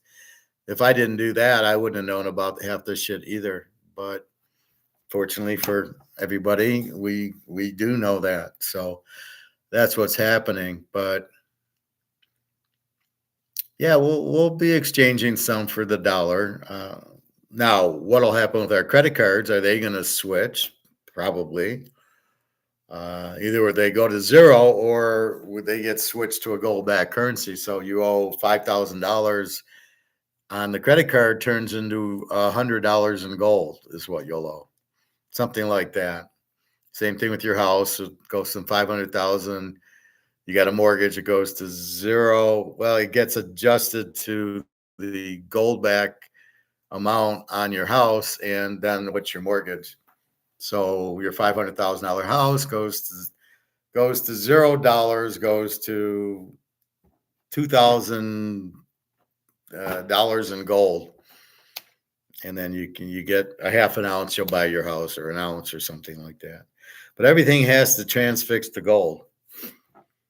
And it'll be curious because this will be a world price, right? Because Germany's got gold and Russia will have gold and China and BRICS. If they all have gold, they want to sell, a can of tuna fish, should be the same price everywhere because it's the same dollar. It's the same money. You don't need the euro. We go to Barcelona. We don't need euros. We have this gold backed currency that should be the same everywhere. So that'll really help traveling. You don't need to do an FX or, I need euros, or I need Swiss francs if I'm in Switzerland and I need to sell my US dollars. This is why the US balks and cry, oh no, we're the reserve currency. Bullshit, you're the reserve currency. Lucas, what happens to people that don't have any gold and silver? They get fucked. They got worthless dollars. They're smarter than us. Warren Buffett and all these people are going to watch their dollars go to zero. You've got to be smart enough to get gold and silver. I mean, that's the point. It's your dollar, you're holding your dollars worthless. If you don't do anything, it's worthless. It's now monopoly. Look what happened in 1923 in Germany. All the people are holding money. They're homeless and poor and can't eat. And this is the problem with it. And they came out, actually what happened in Germany, they came out with they went from a Deutschmark to a Reichsmark. And so then they'd get paid in that and they could use that to do it, but they still were broke. When Hitler took over in the 30s, they were broke. He went on a gold buying binge, knocking on the door of Poland and Czechoslovakia, going, yeah, you got any gold I can steal? Oh, you do, thank you. And that's how the war started. He went into Poland, Czechoslovakia for their gold, and he stole their gold. And I showed you a clip from the monuments, man. There was a big tunnel or a big railway thing. And when it was a salt mine or something, and when you opened it up, it was full of gold. that Monuments movie with George Clooney, and that's what he did. So that's how he got out of the economic problems. He got gold. So give Hitler some credit. We know he's a crazy nut, but or maybe not Hitler, but somebody there knew, hey, gold will save us. And that's how all the gold came here. All these countries were scared shitless that Hitler was going to take it, so they shipped it to New York and the Federal Reserve in our Fort Knox. But I wouldn't worry that our idiot president will take our gold away from us. They'll just tax it because I wouldn't give it to them anyway. They don't know we have it, and they're not going to find out, and they're not going to. Nobody's coming into my house. And if I have to bury it in the backyard so they can't find it, I'll do that. But basically, no. You don't let anybody in, and what are you going to do? No, I'm off to Switzerland if it gets to that. But I don't think it will. It's just something that Keynes did and the boys. So that'll be gone. You'll possibly get 1099 on it when you sell it. That's, I think, their plan. But it won't matter because the dollar will be gone. How are we going to do our taxes? Because the dollar's gone. Oh, I owe $2,000 in taxes. Well, sorry, I don't have any. I don't have any fake dollars to give you. So that'll be very interesting what the U.S. does. I think they'll come out with USD number 2, which will look a whole lot like this. The ruble is on the 8th ruble. So there's ruble 2, ruble 3, 6, 7, and it's still, I looked yesterday, it's like $1 buys me 90 rubles. That's how I pay Daria's rent. It doesn't cost much, provided she doesn't go to a gold-backed currency. And now I'm fucked because I don't have enough money to pay her rent in dollars for gold-backed currency. She'd have to pay my rent. So that's really what's happening. So the banks are about to go out. Everything that's happening in China is going to come here because the Chinese billionaires are going to take their money out of here. It's at houses and stocks and banks, and they're going to look at it happen to Credit Suisse. Why did that go bankrupt? Because the Saudi prince took $10 billion out. He probably wanted to buy gold, took it out of the Credit Suisse, which they didn't have.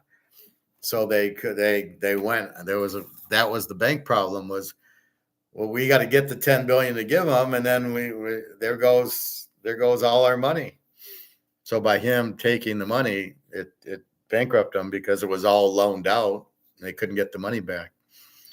So you'll see that. I can't wait to see Warren Buffett's face when his dollars go to monopoly money, and he's worthless because he's too stupid to buy gold and silver. Somebody said that if the rich start buying gold, they don't know. They're too stupid to buy gold. They're too stupid to do what they do. Like Zuckerberg's a programmer. You think he knows anything about economics? So he won't. He thinks he's got all this money, which is in stocks, and he thinks, well, I got all this money. He doesn't realize it's worthless. When the dollar goes out, I'll be penniless. And we all can't wait for that, can't we? So this is what we're looking at, and but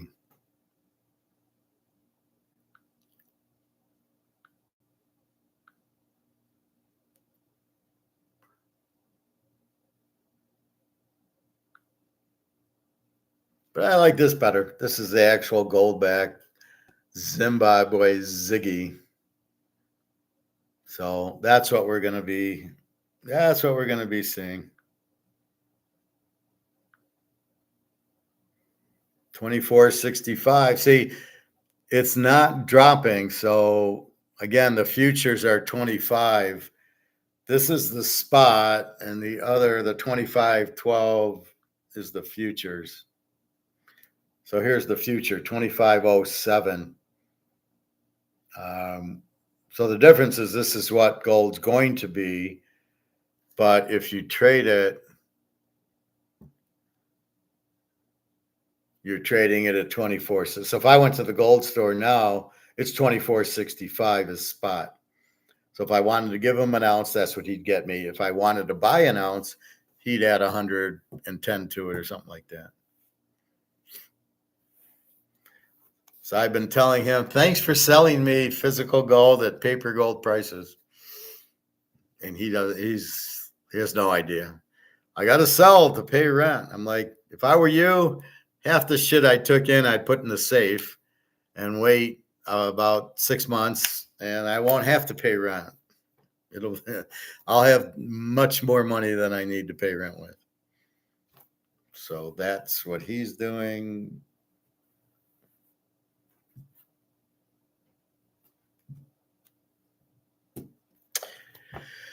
Anyway, so a lot of these countries are going out. You got to take note. You can't ignore it and go, well, it's not the U.S. Who do you think trades with us? Who do you think has our debt? China, Japan. They're going broke. They're going to sell the T-bills, which is going to create massive inflation because all that money, because they'll sell them, right? They're going to sell them, and then we got to give them yen and yuan, and they run and buy gold with it. Now, I don't know how much gold's left. I don't think there's much. We got 255,000 tons of gold in the world. You've got, pirate ships that have sunk to the bottom of the sea with gold. You've got people finding Roman soldiers had a box of coins or gold. I don't think there's anything left, to tell you the truth. Of the 255,000 tons approximately, it's all gone.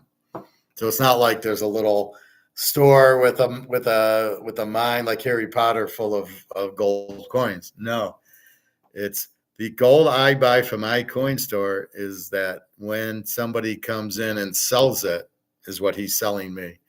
So if Bobby went to my coin store and sold 10 ounces, that's the 10 ounces I'm seeing at the gold store. If they don't sell him gold, then I can't buy any. They don't have any. It's gone. But you're getting the sale from the idiots who don't understand that the gold price, they think it's high. Oh, look, it's 24.60. I guess I should sell my gold now at 24.65. No, wait till about 20,000 an ounce. Then maybe we can think about it. But even then, I don't think I'd sell it. I mean, it depends what I'm going to get for it and why I'm selling it. Again, if it's to pay a bill, fine. If it's to fly to Romania, okay. Otherwise, there's no point in.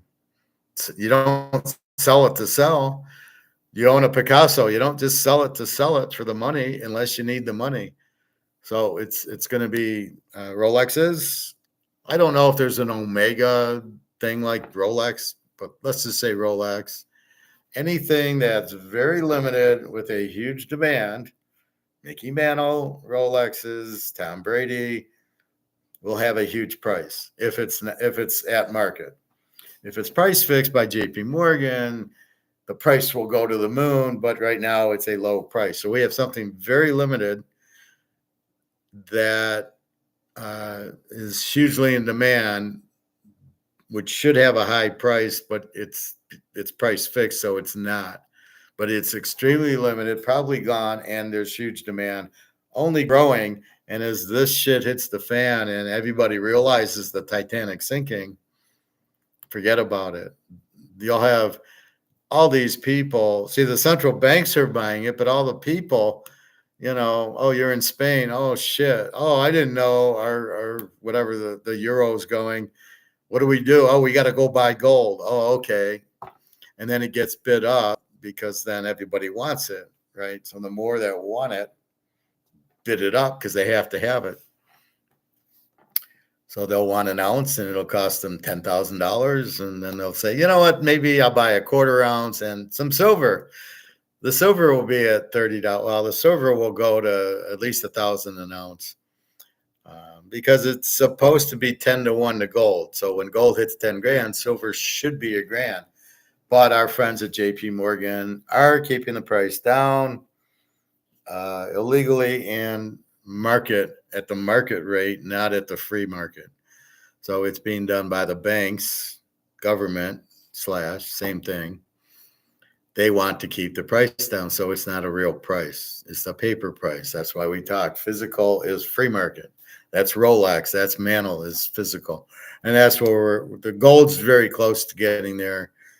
And then the silver. I mean, look out. I mean, because that's been so held down. But they're still on. They're still non-compliant. I mean, that whole thing Mark McGuire talks about, they still don't have that, right? They haven't locked in. It's not Basel III compliant where they have to make the trades. So right now they're still able to price fix it. That's the problem with silver. It's still being price fixed by these derivatives, which move it up and down, and they make money on the derivatives until the demand is so strong, and they're trying, Saudi Arabia and India want silver to make for the electric vehicles and the solar panels. Well, where are they going to get it from? Well, we can't get it from comex. We're going to negotiate with the mines, the silver mines themselves, or whoever has the silver, and they'll negotiate the price up. And then nobody will care what comex is selling it at because they'll get this new price from the market, and that's what we're waiting for. Silver should jump to 500 easily now, and then 1,000. And the problem will be gold. People will realize the money's worthless, and they'll go, "Oh fuck! Well, wait, gold's 10,000 an ounce. I can't afford that." And then they'll start buying silver up, and that's when silver will explode. Is people wanting the gold can't get it, or it won't be available. So that's the only fly in the ointment. If you're thinking of, well, I'll take 10 ounces of silver to buy gold, maybe you won't, because maybe there won't be any gold to buy. That would be my only catalyst there. Do you see this revaluation to 1,000 silver happening quickly? I would say 1 year. Well, it could be sooner. We'll see what happens with brics. But I think the keys between the solar panels will be people will be panicking for gold, right? The Titanic is okay. We're down. I need a lifeboat. The gold lifeboats are gone. Oh, there's silver. It's still $50, $100 an ounce. I'll buy that. And how much silver is available? Nobody knows because everybody hoards it. And then once that runs out, then it becomes like your brother with the football tickets. Well, I have an ounce of silver, Luke, but I ain't giving it to you for $30. I need 300. And then you go, okay, I need it, so I'll buy for 300. And that's how the price will escalate, just like the football game, where people will need it because there's nothing else. They don't have dollars. They won't be able to eat, or the USD number 2 comes out, which will be the same no value because it's not backed by gold. Anything not backed by gold, any dollar not backed by gold is worth zero. Now, people might not understand that, but this has been zero since 1971. This has been zero because this is just paper. It's the trust of the government. Who the hell would trust our government? You got to be out of your mind. Seems like a turtle over past few years, like watching paint dry. Well, it's been protected by the JP Morgan and the derivatives. So they're trying to keep the price down. That's what's happening. Not in the free market, it would not be 30. But when the JP Morgan's keeping the price down with the derivatives, that's why it looks like that. It's amazing it's at 27.84, because it really they're trying to keep it down to $20, and they can't. So yeah, it's going much higher. See, gold now, once you take delivery, so China and India and Saudi Arabia, when they play their little games on comex and they do the derivative, they call them and say, I want to take delivery. You can't fuck around with China, India, and Saudi Arabia. So you can only play the derivative game in gold as long as you have gold, which the U.S. doesn't have anymore. They have to borrow 12 tons or buy 12 tons from the Bank of International Settlements. But silver, they don't have to give them the delivery. There's probably 20,000 tons that they want that they're not delivering on. So that's the point. They don't have to give them the silver like they have to give them the gold. That's what Basel III was. It was you have to deliver the gold in a day and a half or something, which they're not doing. But silver is they didn't do Basel III on silver. So silver is like orange juice, right? Coffee, it's all comex derivative bullshit. All those prices are the same derivative bullshit. All of comexes. So that's what's happening. So silver is being forced because they don't need to get to deliver them, and they're trying to keep the prices down. For the Tomahawk missiles, need 500 ounces of silver, and now the electric car batteries are made with silver, as are the computers still are in the cell phones, and then the solar panels. You have to have, so there's no substitute. You have to have something strong like silver for the solar panels, so they need it. And nobody's got a silver mine because the costs are too high to have one. Silver comes from when the gold mine accidentally bumps into some silver, or the copper mine bumps into some silver. That's where the silver comes from, and it's pretty much out. I don't know, somewhere we thought 500,000-600,000 tons, but I don't know. I've heard a little bit more, but nobody really knows because nobody knows that we have boxes of silver. Nobody knows that. Nobody knows I have 650 ounces. So therefore, how do you track it? So they don't know. And a lot of it's double talk, like what the U.S. does with gold. The U.S. says we got 8,000 tons on our books, but the problem is they're not ours, they're China's. So we do have 8,000 in your Fort Knox, but it's not ours. It's double counting because it still shows as 8,000 on our books and 8,000 on China's books. That's 16,000 tons, but that's not what there's only 8. So there's a lot of double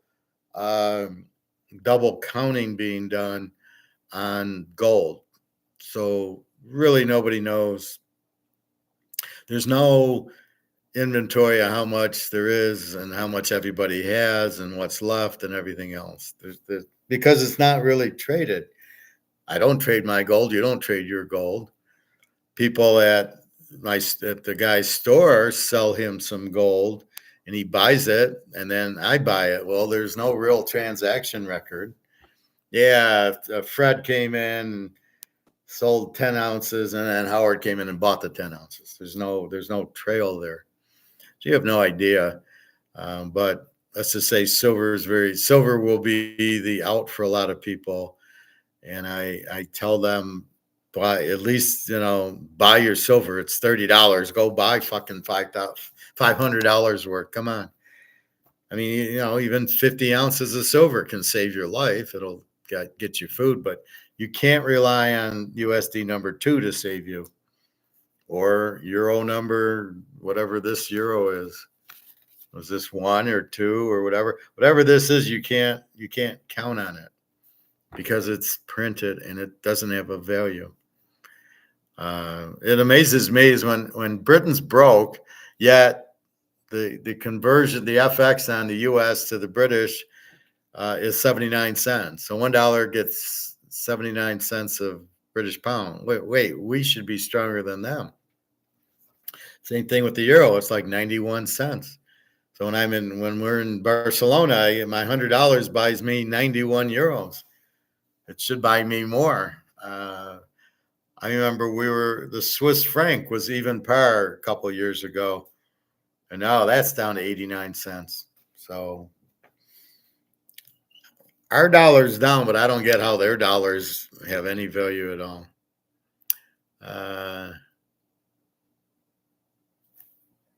Lucas,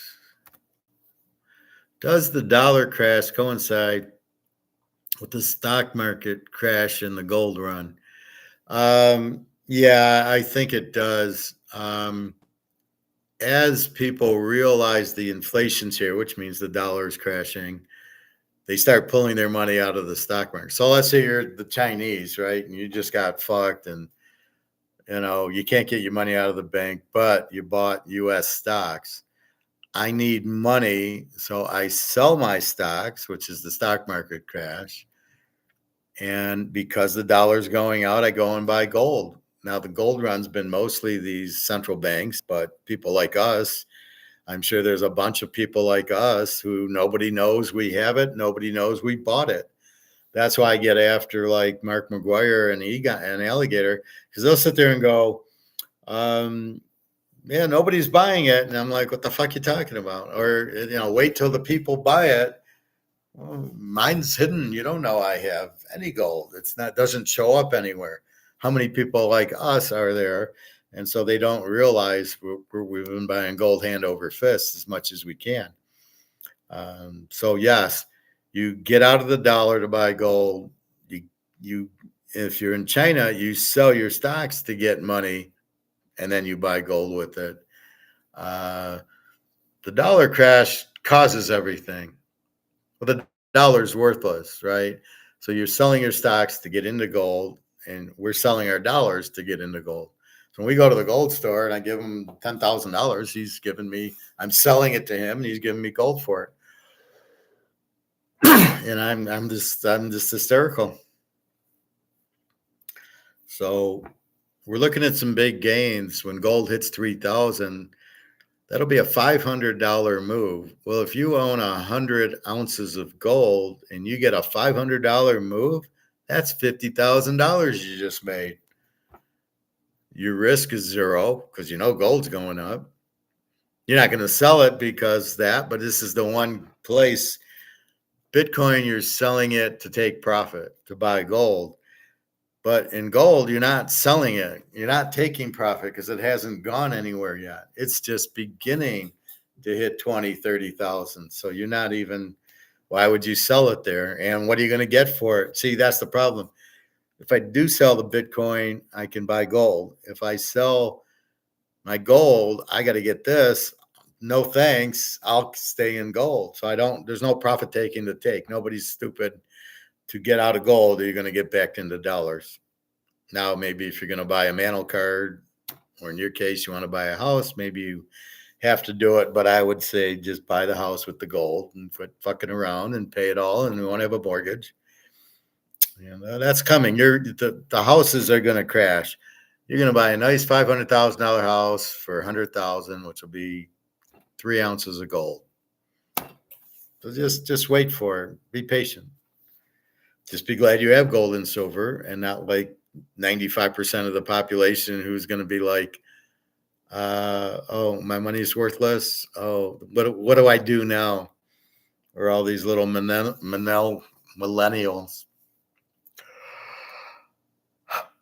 Or these Gen Zs or whatever these idiots are that the younger people are just refusing to listen and learn. So they'll learn real quick now. A lot of the financial advisors I listen to are a bunch of idiots. I mean, I listen to them on the radio. I'm my financial advisor. And the retirement plan, I don't hear you mentioning gold in your retirement plan. No, you get a high dividend stock. Well, the stock market's about to crash. I don't think the dividends are going to matter. And when it's in dollars, I'm sure that the dividends don't matter.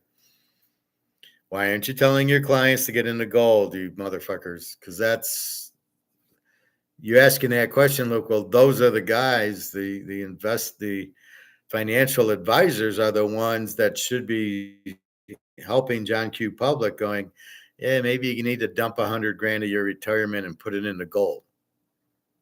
Maybe you should do that. But no, we're going to we'll be fine. We got money that's worthless, and we're going to buy stocks with dividend. We're going to buy Coca-Cola at 5% dividends. And that's how we're going to have money when we retire.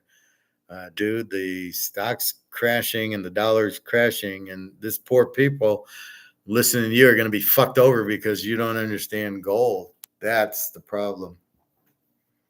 Unfortunately, and that's what we're dealing with. How do we help them when they go to their financial advisor? He doesn't tell them about it. Then we're going, oh, no, my financial I remember in the locker room, one guy saying, "Oh, I got so much money. My financial advisor did that." And so I walked up to him. I never saw him before in my life. And I go, is it in money or what's your money in? Is it in dollars? Yeah. I go, well, it's going to be worth, it's monopoly money. You need to get it into gold. It's monopoly money. He didn't want to listen to me. Okay. Don't listen to me. That's the frustration because he just talked to his financial advisor who's got him in stocks. And when it crashes and he goes to zero, there'll be a lot of financial advisors going to Russia or something, getting out of the country before they get shot at. This is what we go up against. You know, they don't get it. See, they don't get a commission though. The only commission they get is if they sell the stocks, and then they get commission. So it's a no commission thing for the gold and the silver. Go buy it, but they don't make, like, I don't make anything by telling you to buy gold and silver. Only football, but that's the point. That's how you make the money. Anyway, 3.5 hours.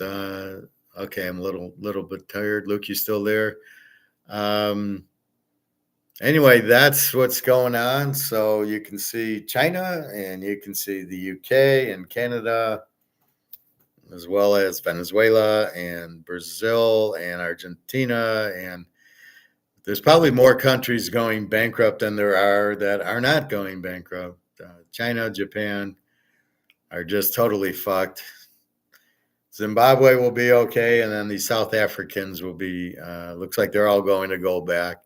And shameful of France to steal all their gold and keep them down. That's what you always wonder. Why is Africa not developed? And France would have done a whole lot better developing them than stealing from them.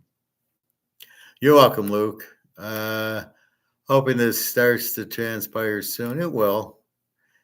Well, I think when people realize and wake up what's going on, then that's what Egon always says. It'll be, what's his term he uses? It'll be like, just zoom. It'll be, the bathtub will fill up real quick.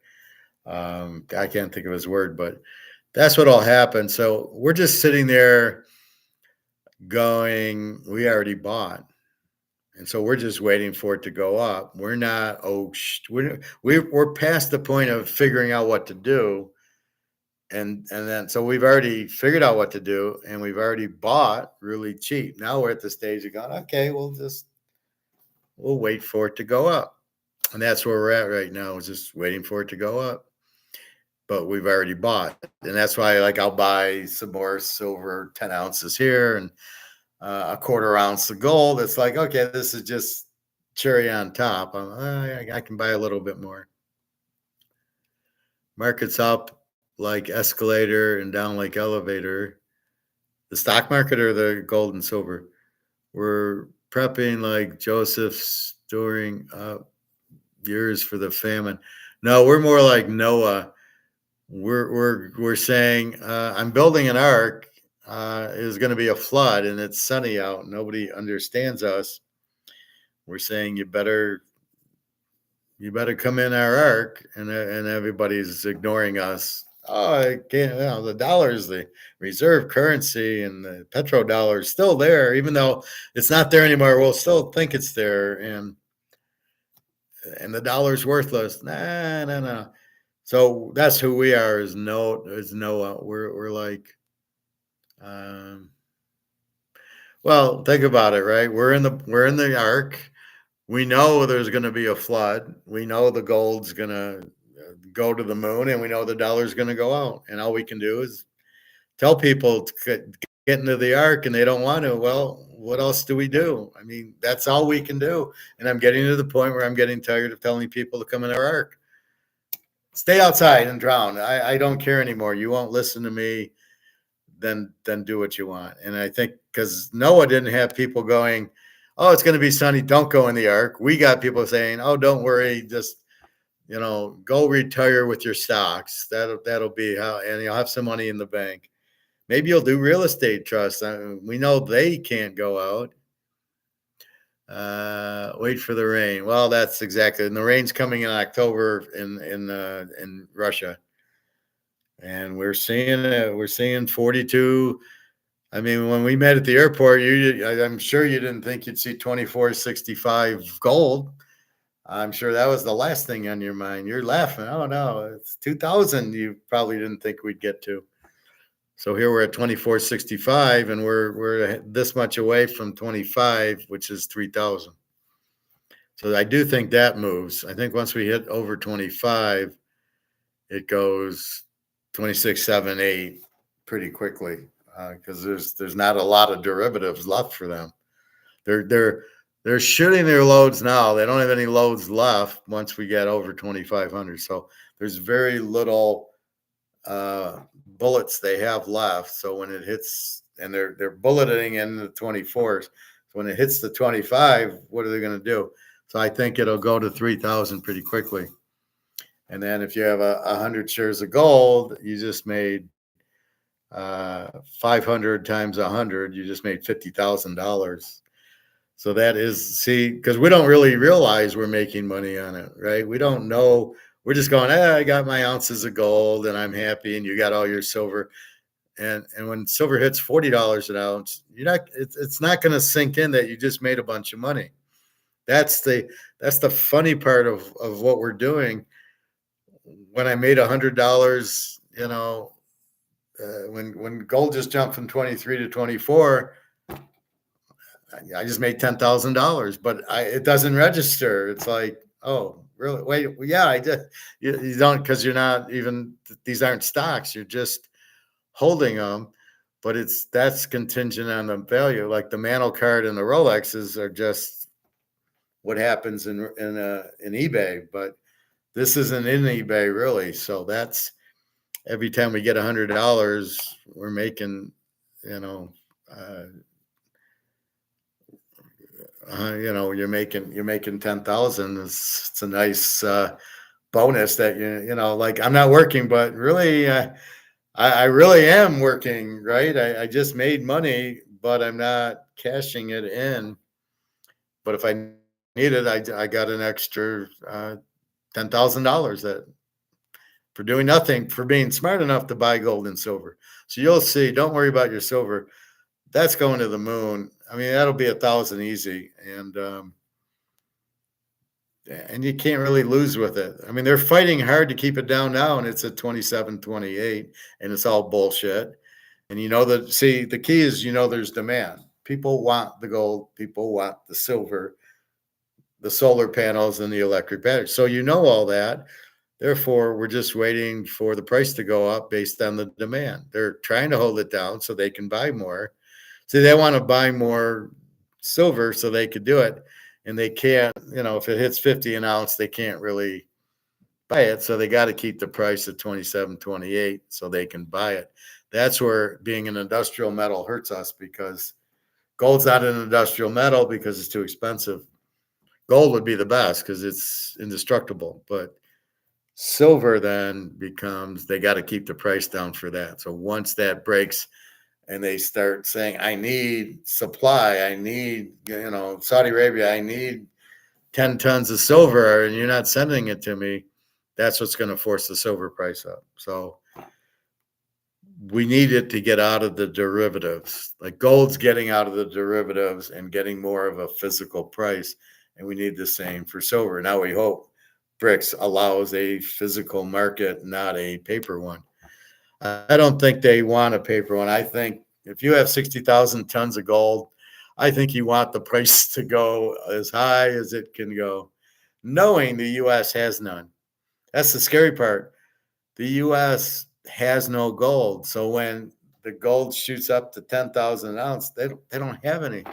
How stupid is our government? You want to have trust in our government? These guys are idiots.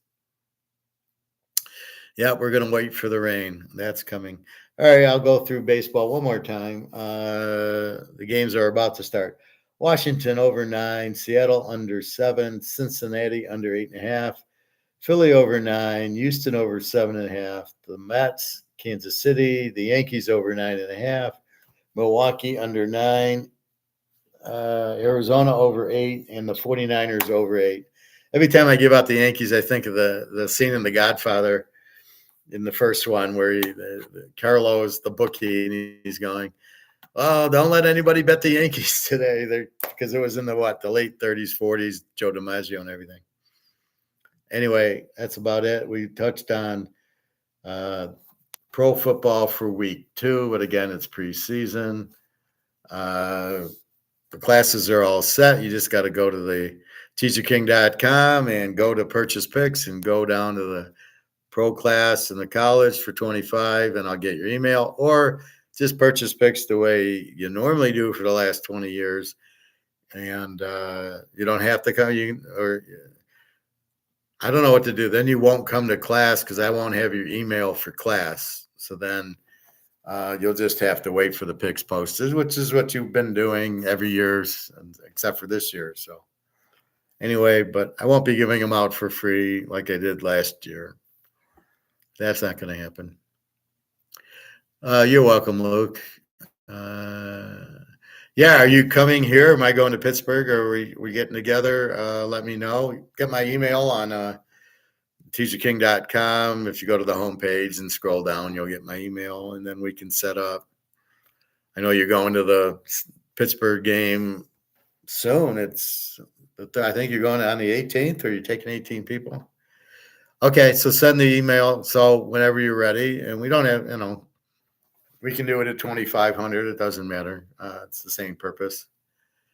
You're going Friday to the ball game. Yeah. Okay. I thought it was the 18th. Yeah, that is you're taking 18 people on the 18th.